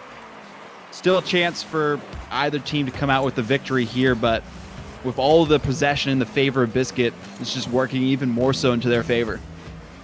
Seabass bringing this one off the wall, gets skied out as the car looking for a pass. AJ buys a little bit of time. Back pass again. AJ on the 50. Seabass just collecting boost. I think that was a good idea as the car heads towards the side. Seabass set up for Thunder. Wrapping it around the corner, going a little bit old school on that, but AJ with a decent clear right over to the car, though, and Seabass sends it away. 30 seconds left. It's game 7, everyone, to see who goes into the finals. Seabass is up for this, but the car gets there first to send it away. And now AJ, one-on-one with the car. The car sends it out on a pinch. Seabass just looking for boost. Loose ball.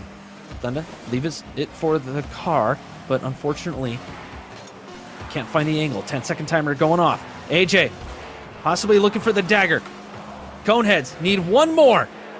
Got to keep it in the air. AJ's going to let that one roll out, and Biscuit move on to the grand final. And what a way to do it as well. It was such a close series from start to finish. Even after the dominating victory we saw from Biscuit in the first one, it was back and forth, left and right, even stalemate every so often as well. We had an overtime, almost 2 overtimes throughout the best of 7. A great battle between these two teams, but eventually the more experienced team came out on top. Great showing, though, from Coneheads. Thunder and the car, they're probably not going to stop there. Keep on practicing. Come back next time, because we do these things monthly, and they're going to be looking even better the more experience they get. Oh, yeah, they're quickly becoming regulars, which is fantastic. And I like seeing the improvement, but let's face it, Biscuit, well-formed team. They've played a lot together. They have a lot of Rocket League, high-level Rocket League under their belts, and I think that just kind of worked more in their favor than anything else. But Conan's put up a fantastic fight, taking it all the way to Game 7, and I have to say, well done to them for sure. And, you never know. Next time, could be their night. We'll have to see, though. I can tell you this, though. Plot twist. They might have their hands full with Biscuit. Oh, yeah. Just a bit. Just a little bit. It's performance we saw. Plot twist aren't going to have a free run to get the lion's share of the prize pool, the $800. But Biscuit, they have to show a lot more consistency on offense. They were able to hold off on defense a lot, but when it came down to it, when they were down by a goal or two, they weren't ever able to really bring things back into control. I think they did it in one of the games, but you got to do it in a lot more than that if it's a best of 7, especially when it's grand finals time. Those grand finals are just about to get underway here. Guys, welcome in to the Beyond Astronauts, the Rocket League 2v2. This got $1,000 up for grabs, and the money round is next. Don't go anywhere, everyone. The grand finals are on the line. We'll be right back.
Welcome back to Team Beyond's Astronauts. We're right in to the grand finals. Don't worry, it's game one. You haven't missed anything.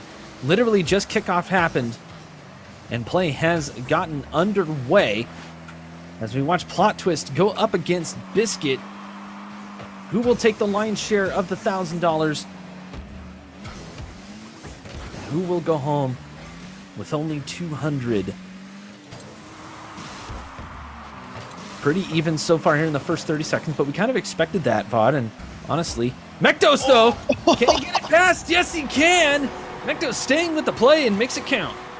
Great stop by Mektos, served up by Taroko. Off the backboard, they couldn't get up in time. Not enough power behind the save from Seabass, and then Mektos able to stop it with the bottom of his car, follows through with a soft tap into the goal. All right, early scoring here. Plot Twist opening this one up. Obviously staying warm here as Taroko looking for the flick, goes off the post. Mektos right back in, but Seabass is there. Flips out of the play. Now it's Mektos on AJ.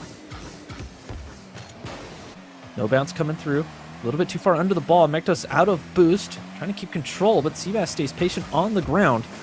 And will take on Taroko. Leaves it for AJ. Shot! And Taroko gets the save, but it's a double commit. Nobody there to take advantage. And right back into the corner goes Seabass, looking for AJ. The double on the corner. They finally spread out.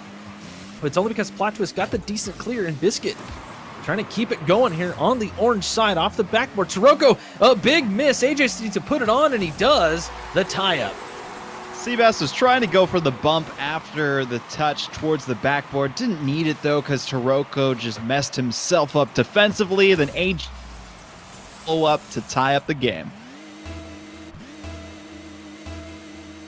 So you have Plot Twist making their way into RLRS. Then you have the sub for Rogue in AJ, who... Oh, no, actually, that was Seabass. I'm sorry. My bad. Great touch by Seabass there.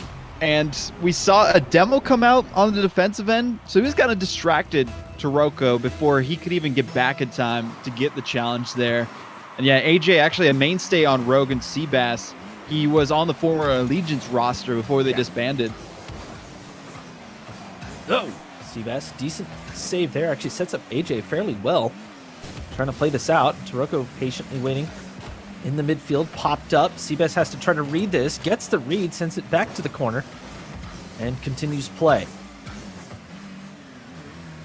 Bit of a miscalculation there. Taroko on the pop-up, set up for Mektos. Mektos around AJ, and the top shelfer ties it up at 2. Beautiful touch by Mektos. Again, the coordination between these two players, they're able to pull off the passing plays. They have for the one's efforts as well, and they are just able to flip the switch on a dime to use whatever tool in the docket is most effective against their opponents. Get the goal, tie it up, but they need another one to take the lead and hopefully the game for them. Still decently early, though. Just about 3 minutes left here in game one. Another best of 7 to whet the appetite, if you will, as Mektos gets the flip reset and elects to just kind of jump towards the ball. It's a bit of a calculated miss, I think, because that drew out a defender, and it worked out well. Seabass tried to shadow and just could not get behind it before Mektos slams her home. Beautiful touch again by Taroko. It's just been Taroko to Mektos the entire time in the first half of play. Only 8 seconds remaining. AJ and Seabass need to get out of their end and shut down these passing plays that are happening between the two players on Plot Twist. Mektos, of course, the leader of wins here at Astronauts in 2019. Taroko trying to force that one through AJ. AJ left a little stunned. He had to recover just a bit. And right back around the corner we go. AJ trying to read this. Both Mektos and Taroko going for it. Bump! AJ, oh, he just couldn't get the touch, and Taroko, well done to send that one backwards. But a decent clear by Mektos. We'll open it up just a touch here as Taroko challenging. Oh, that's a big miss. Seabass got bumped, though, so he has to stay away as AJ challenges Taroko right in the middle of the crease. It'll be Seabass looking for the pass to AJ. Couldn't get the bullet going, and Taroko, a good read off of the backward. That is so mechanical to make that touch stick.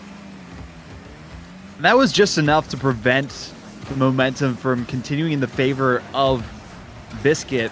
And even after we saw some possession from Seabass, he just wasn't able to put enough power behind it to squeak by the defense. And we saw it happen in the previous series, the first semifinal. But what a great play by both the players on Biscuit. Taroko got Taroko'd. We see him do this all the time in ones. Just send the ball up and go for the block. In this case, Seabass giving Taroko a dose of his own medicine. We've seen that time and time again here at Beyond and other ones tournaments that Taroko participates in, of course. But honestly, that was absolute brutality as AJ barely getting the save, using the crossbar to his advantage as Mektos on the pickup. On that one, able to prevent Disaster from striking the back of the net again for Biscuit, but this might be Taroko's chance to shine. He was used to setting up Mektos for most of the opportunities so far in this one. Still no clear favor, even though it has been just a battle of who can score the fastest against each other. It's been a lot of solo efforts from Biscuit and plays from Plot Twist. Oh, Seabass, that's a big miss. Mektos is right there. AJ trying to get in the way. Taroko went for the bump, but unfortunately was not able to clear the way as Taroko attempting. Low on boost, has to cycle back. Mektos just keeping the pressure. Taking the boost, make sure Seabass has to be smart about this. And right into the corner. Mektos still challenging. He's right there. AJ measuring. Yeah, Mektos cleared for takeoff. It's Taroko. Tried to slow play that, but Seabass is just not biting at all. As AJ, one last drive. Mektos, that's a huge clear. As time winds down, Taroko, that's popped up. Taroko looking for it towards the net. It's out. And it does touch ground. We have overtime in game one. Game one of the grand finals here at Astronauts. $1,000 on the line between both these teams, and Mektos looking to take that already off the kickoff, but not going to be enough to get past this defensive line of Biscuit. They are ready, wary for all the offensive pressure they're going to be facing by Plot Twist. Taroko on the pickup. Oh, that's actually clear. I thought he was going to try to control that. As AJ pops up here, Mektos sends it away and looking for Taroko. Taroko on the slow. Past one. AJ is back, going around the corner, going the old school way. AJ, decent read there, and there was a demo on the play. Taroko is demoed as Mektos has to battle back. Manages to make it work just enough. 45 seconds elapsed in game one overtime. Taroko stops the push. AJ just trying to keep control here for Biscuit. This Plot Twist moving down the field. It'll take both of them to send it away. Taroko shooting, and Seabass from the inside post able to send it out. Should have maybe deflected that away or waited for his teammate to rotate in and just keep up that possession going for Plot Twist. Instead, sent a simple shot forward. Will be saved by the defense for that one. Prevent any team from taking the lead in this series so far. Seabass moving it on down the field. Didn't get a great recovery on that, so AJ comes in to take over. Taroko, nice long clear looking for Mektos, who's up, down towards the net, but it will go wide, and Seabass on the control. Right back in. Taroko stops this one up. Mektos trying to read this towards the net, and AJ again cycling back. It's just a pop-up after pop-up. Chip shots galore as Mektos can't get the touch off that. It was off the ceiling, hard to read those. And again, the stop by Taroko. But still, both teams just leaving someone back ready to defend just in case. It's high intensity, but very careful at the same time. Well, this isn't very careful from Seabass. He doesn't need it. Great save by Mektos to prevent Disaster from striking their net. Still going to be tied in overtime. Approaching half a minute gone. And there's been so many opportunities for either side, but this might be one for Mektos that he needs to pull off.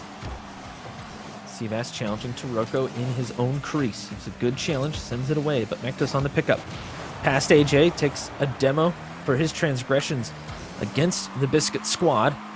And Taroko will pick this up. On the carry. Going supersonic. Seabass trying to read it, reads it perfectly, and Mektos will have to come back. Challenges in the corner. Seabass will win this one out as Mektos races out. It will be AJ off of the wall. shut down by Mektos with authority. Seabass challenges, but it's off target. Now Taroko way out of the play. Mektos might try to take advantage of that. Pass. Oh, bump on Seabass, but it wasn't enough. Mektos has to race back to defend his net. Pass. Oh, Seabass fakes it out. Can't get it past Taroko. This pops up awkwardly, and AJ couldn't capitalize. Now Seabass right back in. Bump on Taroko! Oh! That'll win the game! Couldn't capitalize on the first go-around. Instead, he'll have to rely on AJ sending it forward and sending the defender away from the goal line. So many times they've tried to pull off this play. Eventually, it pays off. First game goes to Biscuit.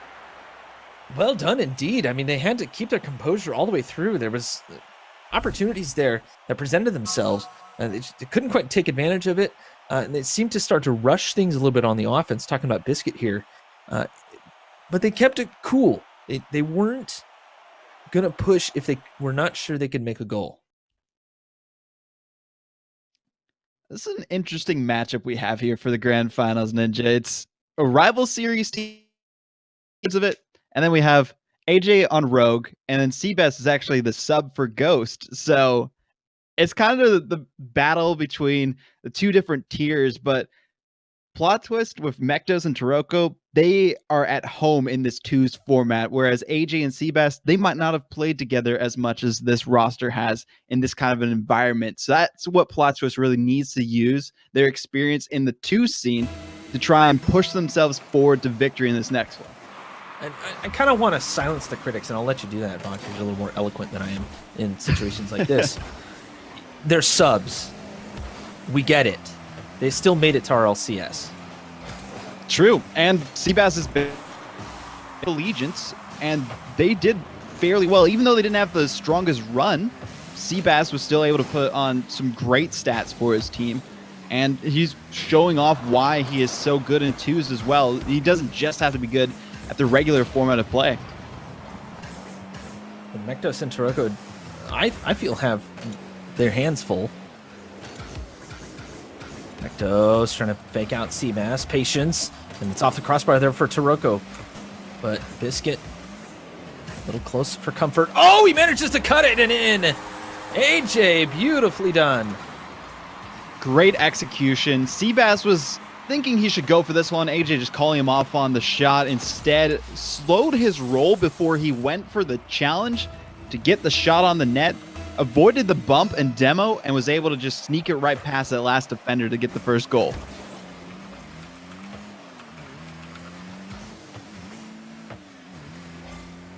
Just about a minute has elapsed here in game two. Seabass pop up here for AJ. A little awkward. Mektos will be able to come around. Send it away still towards that blue net. Plot twist defending well. Keep on moving as AJ attempting a little bit of a speed play. Didn't quite work out for him. Seabass above Taroko. Mektos gets there in time. He's just going to slow this down. AJ slows it down even more. Maybe that's the pace of play they really need to go with. Just slow it down enough. They don't have to exert all their energy on offense or even on defense, but they can't afford to give up that much space, especially missing a shot too. Almost able to scoop it out, but not able to get there in time after the demo. Taroko will gladly take that one. Bit of a slower, 18 miles an hour. That might be one of the slowest goals that I've ever seen, especially at this high level of play. But yeah, AJ, he did spawn in, just couldn't quite get there in time. It would have been pretty nuts, let's face it, if he was able to get there in time. But not this time. That's Taroko going for the speed play this time. I think it careened off of 17 things before finally coming off of that goal line. As Mektos will send it right back on the offense. Just went off AJ into Seabass, then out of the net, somehow touched the post somewhere in there. But again, we see plot twist on offense. They have their confidence back, even though it went to a tie game before. It's a tie game now, and they're going to be looking pretty comfortable if they can get at least one more on the board and try and run away with this game. Trying to keep the speed up as plot twist. Taroko picking up again. Sending it back. AJ is right there, though. Both Mektos and Taroko miss. Seabass comes just careening into that ball for the shot. Manages to make one in. swoops in for the shot, and the defense just out of position on that one. It came from the corner. I don't really know what their game plan was with the challenges there either, because there was one just pushed up a bit too far, and the other was at the far post, but the wrong direction to try and read the play. And Plot Twist just weren't able to react in time to that. They're not showing their ability to predict this team as much as they did when we saw them play against First Killer and Wonder Mike. And that's kind of been the difference between their play style going into this grand final compared to that semifinal we saw earlier.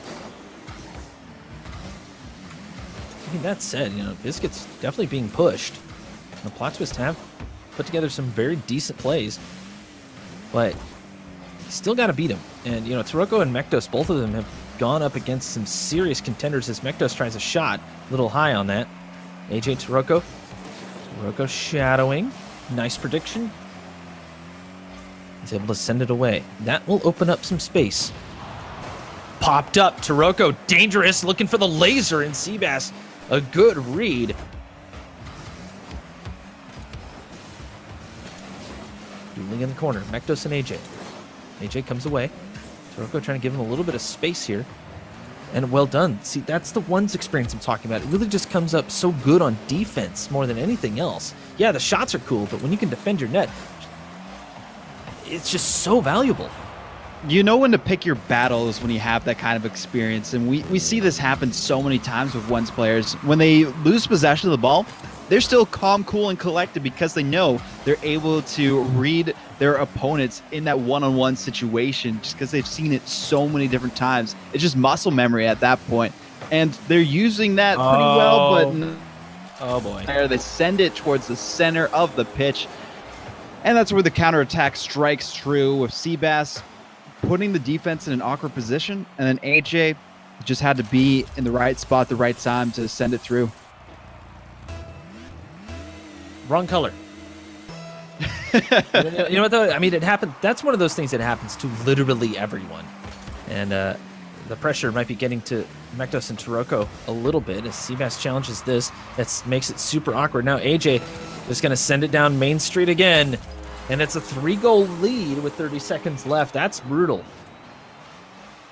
Especially with the way that Plot Twist looked going into this series as well. Like, I hate to keep ragging on it so much, but they're not in their comfort zone so far this series, especially after losing that first game. It got all the way to overtime, but as soon as they lost that one, the goal went in. Then even after getting the goal they did this time, Plot Twist just have not been able to recover so far, thanks to the defense being pretty solid on the side of Biscuit. And even though we saw great defense for Plot Twist before, it's been a little lackluster this time due to the great shooting from their opponent. Whoa! Oh, Seabass, that was a beautiful save. This ball will die out here. AJ with a decent knock away, and Biscuit taking game 2. I want to say rather decisively, but I think it was more mistakes on the Plot Twist side, trying to push the envelope a little bit more, and it almost like they sunk down to threes play, kind of expecting another man to come through and make the shot. But nobody's there, obviously, it's twos. And that's kind of what works out well for the Plot Twist roster when they are in those kind of threes tournaments or situations, or even in the rival series from what we saw from their one match. Like, Pirates definitely helped round out that roster, but with twos, you can't really rely on that. You need to be at your A game in all facets of Rocket League. You have to be insane on offense, but also calculating on defense so that you can stop those plays from happening from your opponents. And we kind of see that experience from Biscuit. AJ, he's been around in the scene for a while. He's been really good at ones too. We haven't seen him participate in some of those tournaments since getting into the RLCS way back when. But now he's coming to show that experience that he had beforehand and showing Mektos and Taroko what he has learned since then. And I think it's fair to say that this is not a knock on Mektos and Taroko. Oh, definitely not. They're both extremely talented and very good players. And they have been playing a lot together. So there's something to be said about them holding their own fairly decently against this caliber of player for sure. As Taroko, Tries to knock one past Seabass. Are they RLCS ready? Maybe not, but I think after this RLRS season, I think we're going to see a spike in their ability, especially with saves like that. And Mektos, good lord, man. Great ability to pull off that save, but might not be enough if this pressure continues because they're having so many double commits, but that does bode well after that simple touch away, and now they can go on offense. Mektos from the midfield gets a little control. There we High go. speed, the big bump by Taroko. You know, I kind of want to call that the big boot to borrow from wrestling. I mean, that's what he gave to him. He got the demo, then he gets the... Yes, we'll just take it home. And 1-0, looking good for Plot Twist. I will freely admit that I watch wrestling for the commentary. I'm just saying. It's pretty solid. Mektos going for the changeup. Didn't quite work out here now. Seabass chasing the bait, as it were. Oh, that's a big miss, though. The pressure is still alive here for Biscuit. AJ, Mektos, oh, that's a fantastic touch. Seabass wasn't quite ready for that. And now Mektos off the ceiling. Taroko had to interfere in order to keep the play alive. But Plot Twist sitting on a 1-goal lead here. Biscuit still calm, cool, and collected. Maybe just calm and cool, not quite as collected, but still. As AJ picks up here, sends it to his own side, trying to keep some control. Stabbing at it. Gets the bounce, and Mektos on the pickup. Sends it towards the opposite corner. And with about 3 minutes left, it seems like Biscuit have kind of calmed down a little bit. We saw this happen in the last series Yeah. with Biscuit as well. They got the first win, and then they kind of took their foot off the gas pedal and eased up enough for their opponents to take advantage and get a few shots past them, especially the 3 goals with Nunda. We haven't seen that kind of aggression from Taroko and Mektos so far because of how close they're playing the ball to their cars. Instead, they're just taking their time. They don't want to overcommit and give up a solid opportunity to their opponent. Work it out for now, but how long is that going to work out as a little less than half a game remains? AJ attempting. Taroko wrapping himself around AJ on the play. Bit of a commit here in the corner. It'll be Taroko to challenge. Nice movement up. Gets the stabbing in! What is the... Is this Snow Day? I guess it might be, or something like that. He's able to scoop that off the ceiling and then get a great touch with the nose of his car, bounce it right past the defender. With 2 minutes and some change left on the clock for Plot Twist. Great way to come back in this series. Jinstream is cheering hard right now. For those of you who have never checked out the RHL, I highly recommend it. Always entertaining. Jinstream, their main caster, is Mektos towards Taroko. Taroko electing not to go for that. I think it was a smart move. They have the 2-goal lead. No need to really push their boundaries too much here, as Mektos just keeps this one at bay more than anything else. And this is one of those theories, the best offense is, or, a good offense is a great defense, if you will. You don't necessarily have to go for shots here, but if it presents itself, you might as well make it a 3-goal lead, such as Mektos I mean, you did. might as well do that. Just have some comfort in paradise whenever they're able to put more goals in. It's always good to be covered and have some great insurance for going into the remaining minutes of play. And less than 2 minutes remain for this one for a Plot Twist to take it back to an even, or actually not an even series. They're trying to get on the board at all because they're still down by 2 in this one. But if they can continue this into the next game and prevent any goals from happening so far, especially when given a ball like that in an open lane of entry, they will just continue to rack up the points. So AJ's been kind of keeping it collected here. He's making some decent plays, not getting the best touches in the world, but Seabass has kind of broken down a little bit, and I think he's the one that's kind of relaxing. And I have a bit of a theory, I can't really prove this, that maybe sports psychologists or something along those lines might recommend these players to just calm down for a game, let their brains relax for a second, and then come in stronger in the next one. Especially when you have a 2-game lead, you're okay to give it up, We almost saw that happen in the last best of 7, but they got brought to a game 7 situation, and they don't want to find themselves there. If you're Biscuit, as they are up by 2, but they're going to be up by 1 after this last minute of play if things persist this way, unless they're able to just pull off some insane shots. And with the complete control of possession other than right now, Plot Twist have looked so strong in game number 3. Seabass right here just taking advantage of the fact that Plot Twist double committed on it. AJ up there just in case, but right down Main Street, I mean, that was right dead on, right down the middle line. And with 30 seconds left, we've seen stranger things happen, but let's face it, this is unlikely for Biscuit to catch up in this particular game. But you never know. Mektos up for this. AJ will win this out barely. Seabass on the layover. Popped over. Taroko read it perfectly and send that one towards the corner. And his time is starting to wind down for sure. The 10-second timer, of course, going off. Plot Twist. Playing some solid Rocket League, but AJ will put one on the board as well. All right. I think Biscuit maybe starting to warm up for the next one. And that's a great thing to do towards the last few minutes or even last minute of play in some of these games, especially if you were down by 4 goals and had a deficit looming over your head for the majority of it. It just bodes well for your mentality going into the remainder of the series and even the next game to get a few goals on the docket. So they lose that one. They did get 2 goals at the end. Could also attribute that to Mektos and Taroko wanting to save their energy for the next game too. So we'll have to see how things fare if Biscuit can come back, strengthen their lead again and only need 1 more, or if Plot Twist is going to tie it up, make it 2-2. I mean, still though, 7 shots for Biscuit compared to 8 from Plot Twist. So, I mean, Biscuit was Pretty definitely close. putting some offense together for sure, at least numbers wise. But I feel like Plot Twist really controlled that game more than anything else. And that right there might be the key for them. That said, Biscuit usually doesn't let them even have the ball. So we'll have to see as we move back on to DFH. The arena of choice for classic Rocket League matches. And a lot of history made here at Beyond in DFH.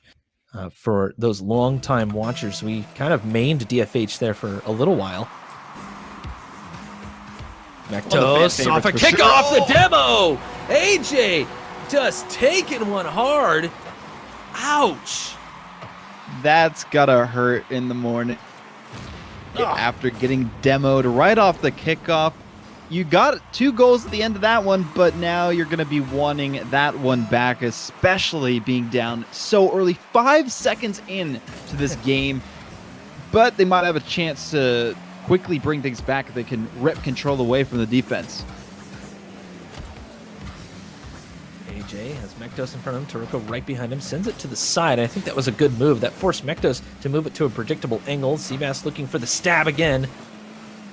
AJ again back into the corner. Gonna need a little bit of accuracy here. As Mektos moving down the pitch. Flips over one. And AJ is there. It's an empty net. Taroko on. Not quite. As it goes crossbar out. Decent play, I have to say, but right back down as AJ sets up. Flick over and in. You can't afford to give AJ that much space. He gets the flip. Sees that Taroko went for the boost instead of cutting it in close, and that is just a classic one-on-one situation that AJ has seen plenty of times, and he's able to just flick it right past him into the net to tie things up. Right back in. It's game 4. AJ, that's going to go straight for Mektos. As Taroko on the pickup, past Seabass. There's one more. Gets it past him. Seabass does get back in time, sends it to the corner, but Mektos on the retreat. He gets there in time. A beautiful play. The patience from Mektos paying off. Back into the favor of Plot Twist. Taroko couldn't quite get the bump he needed, but the angle from Mektos was just too fine for the defense to get a piece of the pie. Instead, they'll take the whole thing themselves. Happily take the goal as well, 2-1, but might be 2-2 quite soon, or 3-1 either. Taroko, what a savage! We'll wait for the replay in case you missed it. You're gonna want to see this.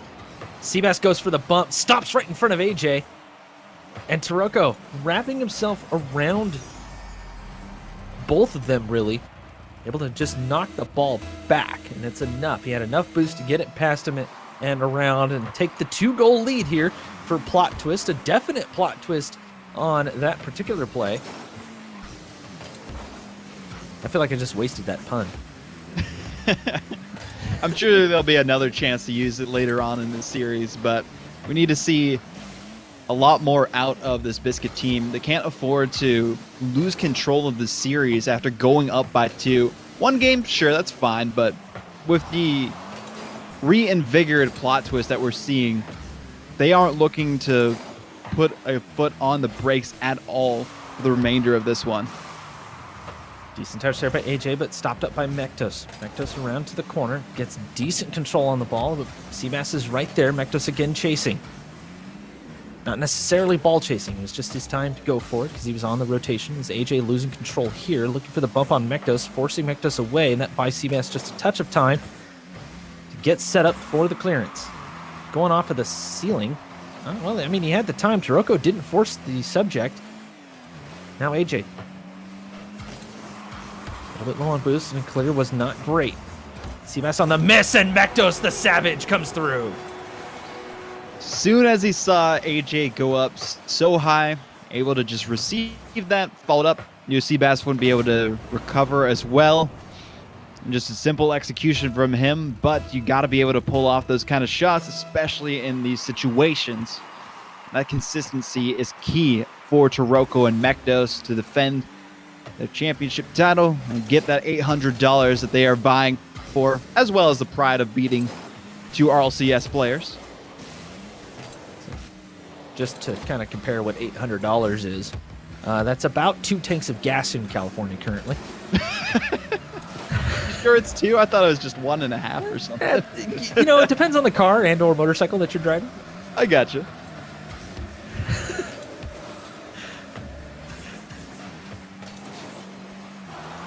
Oh, that AJ might be just... one thing that's missing for AJ and Seabass so far in this series, and they're gonna need to bring it even more so.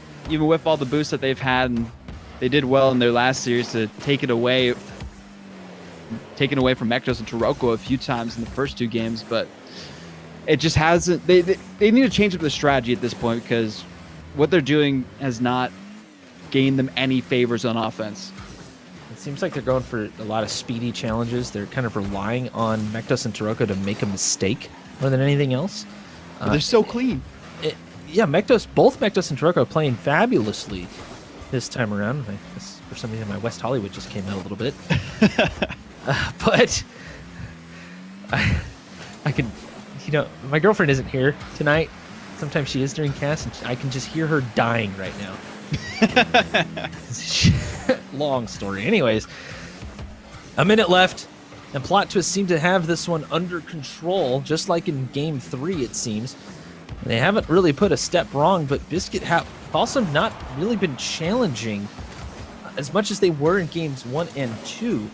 That said, Plot Twist have been playing quite a bit faster, even though it looks like they're playing so much slower, and forcing Biscuit to kind of rethink everything. As AJ can't get a shot off of that angle. 30-second timer goes off, and it seems like I can't even say it was like forced errors or anything like that, but you mentioned the boost control, and I've mentioned the speed a couple of times that Plot Twist is playing. There's got to be other factors that we're not factoring in here. It just seems that once Plot Twist got a few of those goals, they switched to defense mode with the speed that they were showcasing. Instead of being as speedy as they could be on offense, they just shifted it up and made sure that they could counter any of the chances that Biscuit would have for the passing plays, or even any of their solo efforts. They're forcing them into those one-on-one situations, and that's where Mektos and Taroko are the most comfortable, especially after all the grand finals matchups these 2 players have either had against each other, or even Mektos taking a few of those victories. 3 more games to go, potentially. Definitely going to see 2 more. Game 6 guaranteed, and we're heading into Game 5. Back to Manfield. Still my favorite arena that Rocket League has played in. It's a beautiful one. especially at night. As Taroko off of the ceiling, Mektos is right there, and the early goal goes to Plot Twist. Absolute savagery again. Biscuit got to be on their toes. We keep seeing this consistency from Plot Twist. Last game, they got a kickoff goal. I think maybe even the game before that they did as well. And now another 5 seconds in, they get one. And that's where AJ and Seabass in the previous series were the best stat. They were getting so many kickoff goals and were able to use that momentum to go forward and take the victory against their opponents beforehand for Coneheads. But now they haven't really had that much momentum in their favor. We got to talk about that clear by Seabass, using the backboard and its momentum to send that ball across the pitch. AJ could not quite get the shot off. Easily one of the hardest touches to make in Rocket League off the backboard like that. As Seabass bumps Taroko out, and AJ right there to capitalize. Some savagery starting to show on the Biscuit side. Seabass just able to cut through. Beautiful flight into orbit from the defender. All set up by Biscuit. Now they tie things up, but they need another one on the board. They have been trailing for the majority of, actually for all of the last 2 games after the 2 that they were able to take against their opponents. Maybe that some of that savagery will have to come out. Is AJ getting another demo on the play? Only a minute has passed here in game 5. Seabass getting in position. Mektos right there lurking. That is up for Seabass. Mektos right there. Absolutely kills the ball. A straight 50. It's Taroko sending it along. It'll be 1v1. Oh, good demo and back pass there. AJ to Seabass.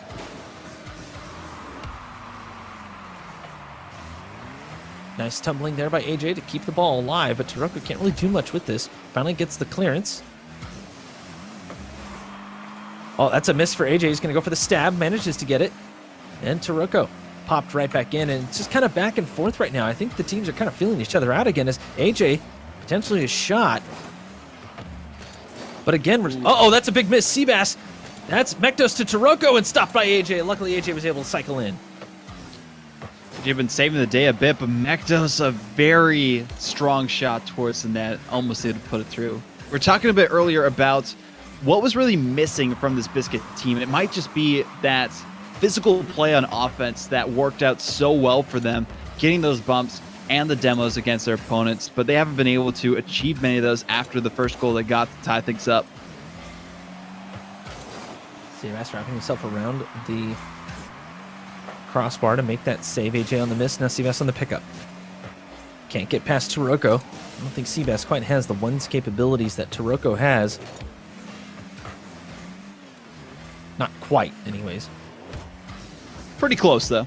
Pretty close for sure, but I think Taroko just has a little bit more recent experience, let's put it that way. A little fresher on the mind, if you will. As we have surpassed halftime.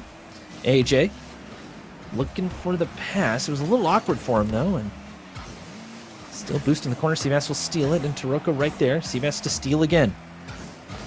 Miss on the bop. And a loose ball. We're still tied at 1 here, just under 2 minutes left. As Plot Twist and Biscuit going at it here in Game 5. It's been a pretty tense series so far. It really is too bad if you've missed it. Mektos is going to have to get a touch on this. Taroko doesn't quite have the boost to really make something happen. And that's towards the net, though, as AJ was able to send that one away nicely. Just about a minute and a half left, VOD. And honestly, it's so even. We're kind of like back to Game 1 almost. Pretty much. It might even go to an overtime situation like that, but that won't bode well for Biscuit. Or, I mean, for Plot Twist, because they weren't able to close things out and on their end, and then their opponents were able to capitalize, but almost able to get one through there. Getting close. Edge of your seat action, everyone. Hope you had your popcorn going. And make sure that edge of your seat is fresh as Taroko gets a decent touch midfield. The prediction on the play trips up AJ and sends one in. After such clean play from both sides, the one mistake is being overcommitted on that one, sending it a bit too hard into the ceiling. Will drop down into the hands of the opponents, and then Plot Twist will handily throw it back at their net. push it through to get that lead again. Took quite some time in this game for them to regain possession of the lead, but now with a minute remaining, I think they might go back to their routine of just rotating back to defense as much as they can. Seabass electing to not pick that up. That's going to put him into a very awkward position as AJ races for it. Mektos and Taroko have spread out considerably, trying to keep an eye on the defense as Seabass goes for the laser. That was close. Couldn't quite tell if it was going to be on, so Taroko goes for it anyways as Seabass once again popped up. Mektos is right there. AJ not there to take advantage. They're going to have to start pushing hard. Is out of the corner. Seabass shot! Oh, he had to finish it off, but it worked out well. And we just saw both defenders uncharacteristically be bunched up towards that far post. They tried to recover, even though they were both facing different directions. Solid strategy to go. Maybe not so much when there is so much space left open on that goal line for your opponents to strike, and that's exactly what Biscuit did. Biscuit tying it up late in the game. Seabass might try to force the overtime or just go for it. Seabass towards the net. Taroko going for the save is a good idea because AJ was there lurking. Just before the timer runs out, it hits the ground, but still active. And we will see another overtime here in the grand finals at the Astronauts 2v2. This is only game 5 of the best of 7 as well, so still plenty of more chances for overtimes and more chances for plot twist to make up for things from the first one. An insane follow-up by Taroko on his lonesome, takes it forward, sends it to the backboard. AJ can't get there to intercept, and there she goes, as now the lead has been brought back into plot twist's hands. Plot twist coming on strong there off of the kickoff. Seems to be their strongest package, if you will, especially against Biscuit here. And game 5 really netting them very well there to stay in alert and making sure that they're there to take advantage of every single opportunity, including the first one ever. Some great stuff being put in by both these teams. And we saw Biscuit, they almost had a chance there to really bring things back. It's just, they couldn't maintain them. And I hate to bring this up again for Biscuit, but they've really not been able to maintain possession on plot twist end. They haven't been able to boost starve them, get into their comp like they did against Coneheads before. So now they're going to have to maybe just go for a lot more aggressive play style and make sure they don't overcommit on offense. Got to make sure they don't make too many mistakes on defense either, as AJ nearly gave that one up as well. Seabass right there. Taroko on the pickup. Past one, it bounces in. I have to admit, I expect that one to pop out. Especially with the angle they were coming out from this one. Taroko able to set himself off the wall, but instead it hits a piece of the inside of the net and instead bounces with a sharp enough angle past the goal line. 1-0 for plot twist. Mektos, maybe 2-0 soon. Possibly 2 as Mektos looking for the bump. AJ staying patient with it. Did kind of mess up there, and Mektos might be able to knock this one in as AJ recovers decently well. Seabass finally into the play. Grabs a little boost while he's at it, and Mektos right back over. And you mentioned the possession game. It's kind of just been pop-up after pop-up all the way across, long clears. Very sort of NA play, if you will, that classic NA play that we used to see in the early seasons of RLCS. Mektos on the open net. Oh! That should have been in! That definitely should have been in. But apparently he doesn't have the magic that Taroko has, at least for right now. I guess not, especially with that angle. He had the open net, just tried to cut it a little bit too close, but was sharp enough to make himself suffer a bit too much on that challenge. And his teammate wasn't there for the rebound because he could have sworn that was going in himself, and this might be the chance Biscuit need to get a comeback train going. Taroko looking for it. It's off the backboard. AJ going to fall. Oh, that's off target from Mektos. Now AJ on the carry. One-on-one. Taroko knocks it away. Seabass is up. Decides not to follow that. Mektos on the pickup. Still a lot of time being spent on the plot twist side. Nice pass up to Mektos. Popped up again. Trying to fake out Seabass, but the patience, the experience of Seabass winning out here AJ looking for Seabass. It's in the air. That's not going to be good enough. The double touch, looking for the corner, and again, it's knocked away by the post. Best goalie in the game, NA. Seabass use up the for crossbar. this. Oh, man. There's some lasers headed towards this blue net. Sirocco can't get there that time. AJ, turns out it's the slow one that makes its way in. Just changed it up enough for them to be caught out of position. Sirocco trying to recover, didn't have too much boost, just had to throw his car at the ball and hope for the best, but the best wasn't enough to save that kind of a shot, especially after all the pressure and the momentum that was building in the favor of Biscuit. They were able to tie things up, but Mektos and Sirocco, they've been in this position plenty of times this series. They aren't going to be sweating just yet. Not quite. The experience paying off for them as well. AJ challenged by Mektos. Decent clear here by Sirocco, but Seabass hadn't anticipated, not quite anticipating that strong of a clear, but still moving it on down past one. Seabass again, just keeping the play alive, waiting for AJ to get involved. That's a huge dunk, though, as Sirocco trying to follow this through. It looks like Biscuit is starting to get a touch desperate. They haven't scored in a little while. And now Seabass. Oh, that's the wrong side. Mektos will finish that one off, and they take the lead with 2 minutes left. The new blood in the scene, Mektos and Sirocco able to take out the old guard that might have not been there for too long, but they're saying, move over, it's our time to shine. Mektos and Sirocco, great execution. Again, the coordination is unparalleled so far in this tournament. Sirocco going to leave that for AJ and steal the boost instead. Sirocco up for it. Now he's glad he stole it because this is off the ceiling. Mektos, just a little bit too far forward on the play. He'll go for the shot anyways, and AJ right there. Seabass flips away. Sirocco challenging AJ. This is off target. Seabass, the patient play. Just about a minute and a half left. Sirocco around the corner. Can't do anything with it as Seabass reads it fairly well. Mektos right there as AJ now out of the play. Seabass left alone. This could be the sealer. Not quite. AJ smartly getting back. Now the rush to the other side. Sirocco 1v1 on Seabass, and that'll get knocked away.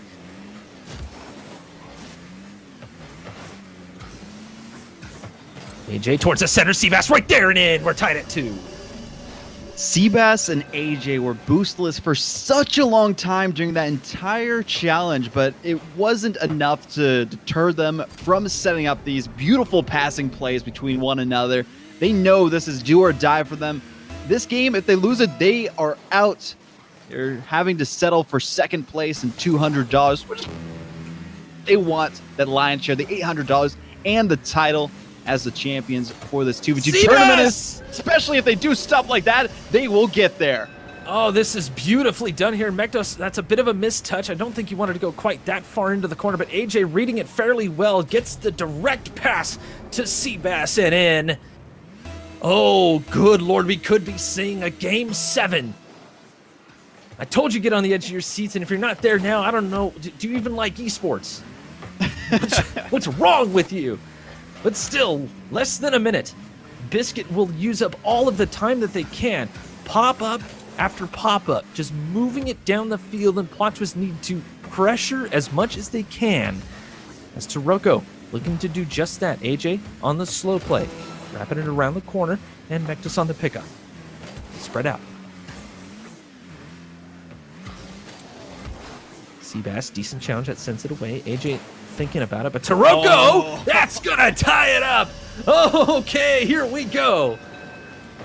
They're taking it a little bit too slow on the Biscuit end of the field, and then as soon as they notice them pushing up and regaining their confidence for the clear, Sirocco says, not today. He'll put it back and tie things up with a few seconds remaining, potential for an overtime and potential for a victory early on for Plot Twist. Sirocco. Oh, dunked on by Seabass. That's at the net. Oh, Seabass, you monster. Insane stuff being put on by Biscuit. They have the endurance to hold on long enough, especially the mental side of it, as they went down, got tied up, Then they were about to be taken to overtime. They say not. They want to get that game 7, but they still have a few seconds to hold on. Wait a minute, Mektos. Top shelf! AJ couldn't read it! It's a shootout! Beautiful touch by Mektos right off the ceiling with the flip reset. And I mean the ceiling shot, excuse me, as he's able to put that right past the defender. They're so strong on these kickoffs. Seabass and AJ, even though they have experience with them, they just weren't ready for that one. Hoping that this one hits the ground for their sake, as it does. All right. Or we get overtime in game 6. Taroko winning this one. Seabass racing back wisely. And remember, plot twist. If they win this, they would have gone 4 straight and will take the final. If Biscuit win this, they force the game 7 and it's anybody's game at that point. Seabass. Slow play, letting AJ get into position. Taroko choosing to challenge right then and there. Mektos staying back. AJ comes racing in. Now Mektos, his turn versus Seabass. It gets knocked towards to the other side. AJ gets above. This is a little bit dangerous. The demo. AJ is up, but Mektos is there as well. Sends it to the corner. Smart play. Taroko back. Speaking of Taroko, takes on Seabass in the air. AJ on the slow play! Gets it above Mektos and just enough to force game 7! Enough power by us to gently put it through, but that bump by Seabass was crucial to put Mektos out of position. He just got a little piece of the car, but that was all that was needed to grant them that game 7 and deter him from getting the save. AJ and Seabass able to hold off long enough to get to this point. They're looking to push straight through and get that $800 and the champion title for this tournament.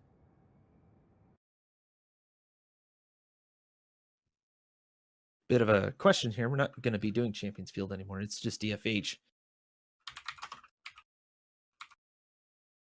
Oh, some great work being put in by both of these teams. Biscuit with Seabass and AJ. They were struggling to come back after losing that one game that Plot Twist took after they took the first 2 in game 3. And then it was just the comeback train for Plot Twist. But then Biscuit, they're able to come back, put on a show of their own, prevent the win for Plot Twist too early on.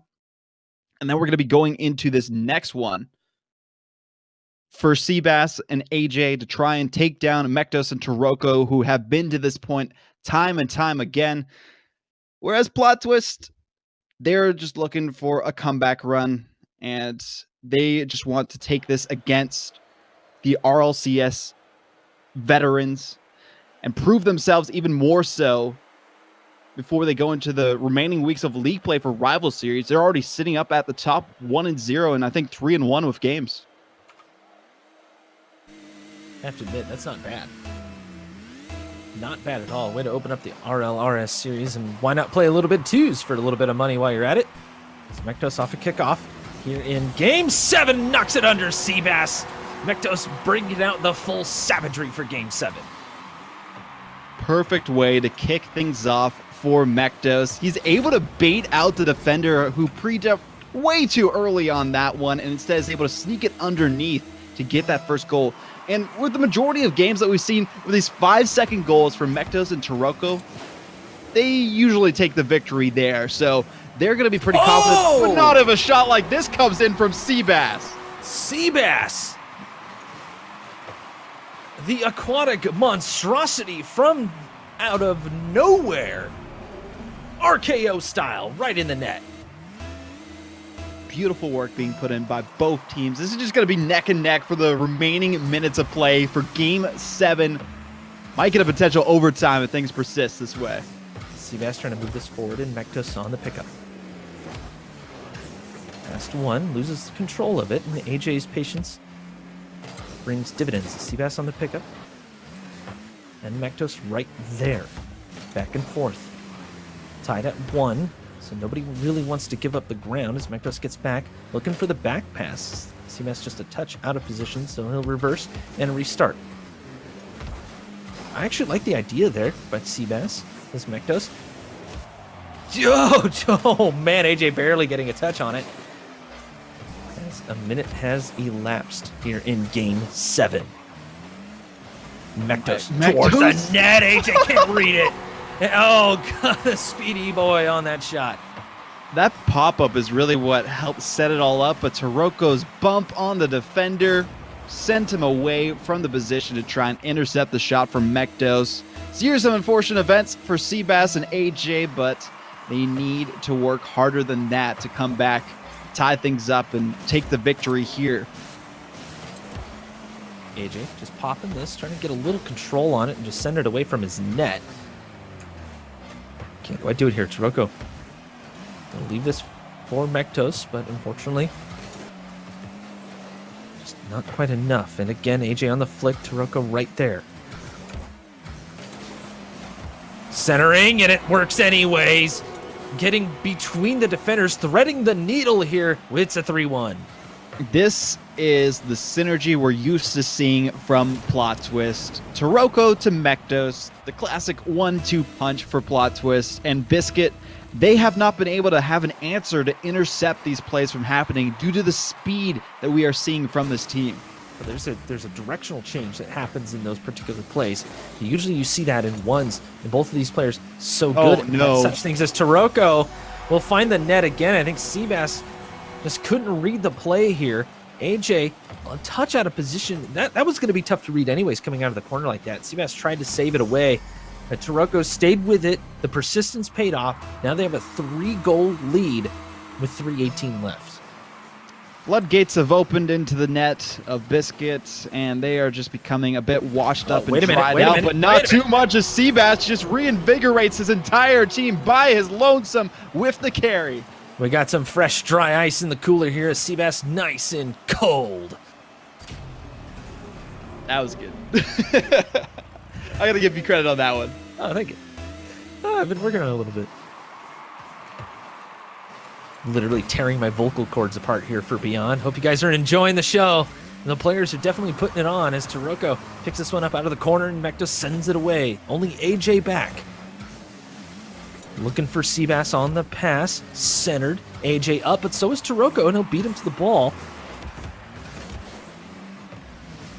Off the ceiling. Seabass. Control. Mektos right there, but he only bodies Seabass, doesn't get the ball, and we're within a goal already. Previous games, we only saw AJ scoring goals and putting shots on when he had 8 in a specific game. But this time, it's the Seabass show. He has a hat trick to his name. Now only 1 goal remaining before they could tie things up. We're not even at halftime.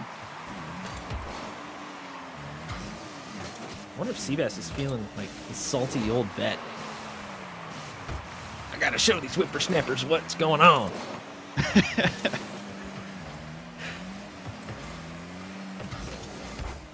Mektos, nice stop here, right at midfield and right at halftime. Trying to keep the 1-goal lead is Plot Twist. Make that. Oh, I almost said it. No, not quite. Not quite. Bit too early. Bit too early as Taroko picks it up again. So dangerous in front of this. Oh, they nearly score on themselves, but AJ keeping up with it. Doesn't have much in the way of boost, if any at all. Pass over to Seabass. Nice little knockover. Demoed on the play is AJ. Taroko looking for the bump on Seabass, but Seabass will play it safe. Mektos. Good defense by Seabass, keeping that near post defended. AJ fresh up and ready to go. Seabass keeping the dream alive. Nice chipper.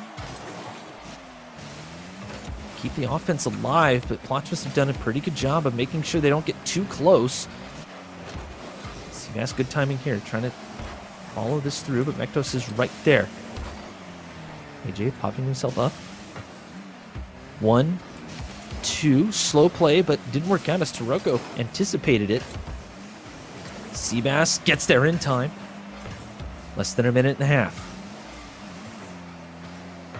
Taroko towards the net. AJ gets there just in time. I don't think he was credited with anything, though, as it bounced off the crossbar and down. But still the pressure alive here for Plot Twist. Mektos shot, and it goes in. It's a 2-goal lead with just about a minute left. This is getting crazy. The defense of Biscuit caught with their pants down. Seabass was going up on the wall, but he knew he couldn't recover in time to get the touch there. And then AJ was already too far gone on the goal line to react to the double touch. And that'll be a clean execution by Mektos, but not the cleanest defense from Biscuit. Off of the corner. Toroko right there stayed very patient in the net. And I keep saying that. All these players staying fairly patient on defense, but Toroko, no, not he might get a shot off. Mektos will chip up here as AJ follows. Closes down that lane. 2-goal deficit for Biscuit. 40 seconds. They try the direct pass, but Toroko right there intercepting. They reset. Time to turn on the afterburners. This 30-second timer goes off. Mektos on the stab. Save. Seabass looking for AJ. Possible pinch action, but didn't quite work out as Seabass visited the moon on the play. Oh, that's a big miss. Seabass is the only one back. Toroko, this could be the dagger. No, Seabass gets there just in time. They're going to turn on the afterburners for sure now. Looking for it. Mektos intercepts. That's going to be it.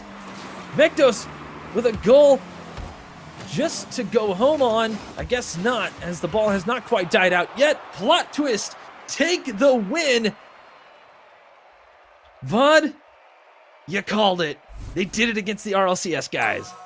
And it was such a close series, too. Again, 2 game 7s for Biscuit. Unfortunately, this time they could not take the victory against coming players of Mektos and Toroko, who have just bred their skill and experience throughout these astronaut tournaments. And it's great to see that consistency in the grand final situation. They were down by 2 series, but were able to bring it all the way back. Eventually, they got tied up to a game 7.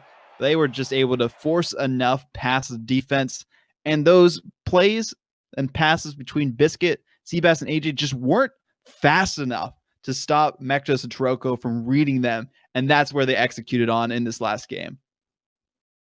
They definitely need to change up those direct pass plays for sure. It kind of looked like they were trying to carry them off of a wall anywhere, but Mektos and Toroko stayed very patient in this particular game, and they did a great job of making sure that everything got shut down, or at least as much as possible.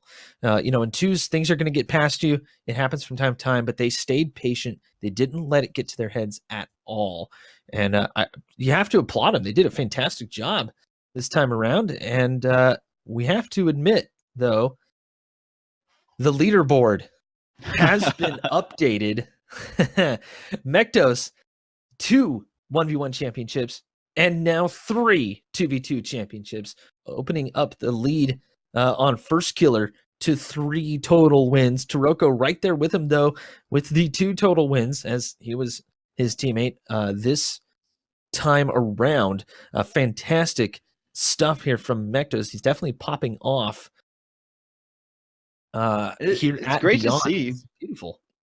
It's just consistency from these 2 players. Mektos with the 1v1 champions, but First Killer obviously more well-versed in that facet of Rocket League. But Toroko, he's just been here for the ride with Mektos, and they've just been working so well together. I'm excited to see how they fare in future Beyond tournaments, beyond Astronauts tournaments, and also in the remaining weeks of the Rival Series, because if they continue this consistency on to, I don't know, potentially top 2 for the Rival Series, they're going to have to play against some of these teams that you might have seen facing off against each other in like the 3v3s.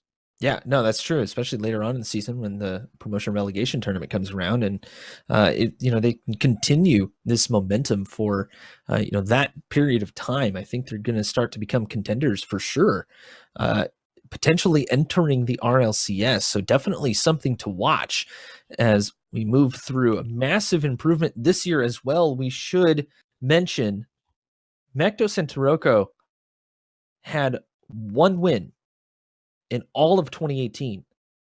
That's it. And now how many do they have? Well, they have 8 between the 2 of them. 5 for Mektos and 3 now for Toroko. So fantastic stuff from these 2. And I'll be honest with you, as I was watching the promotion relegation tournaments and all that stuff unfold, I was looking for Beyond players. This is the place, guys, to see up and coming teams go up against some of the best in the world, some of the best in NA, especially that 3v3 tournament, which guess what? The 29th will be the $2,000 huge 3v3 tournament. Last time out, we extended it to 64 teams, and it filled. The moment it was announced, everyone's like, oh my God, and they all went for it. It was fantastic. It was a great tournament, well turned out. We had a few pro teams show up and have a little fun. So if you guys want to try your hand to see how good you are, all the old keyboard warriors out there, Vaudeville. There's so many of them. Thinking, you're so good. Well, guess what? Here's your chance.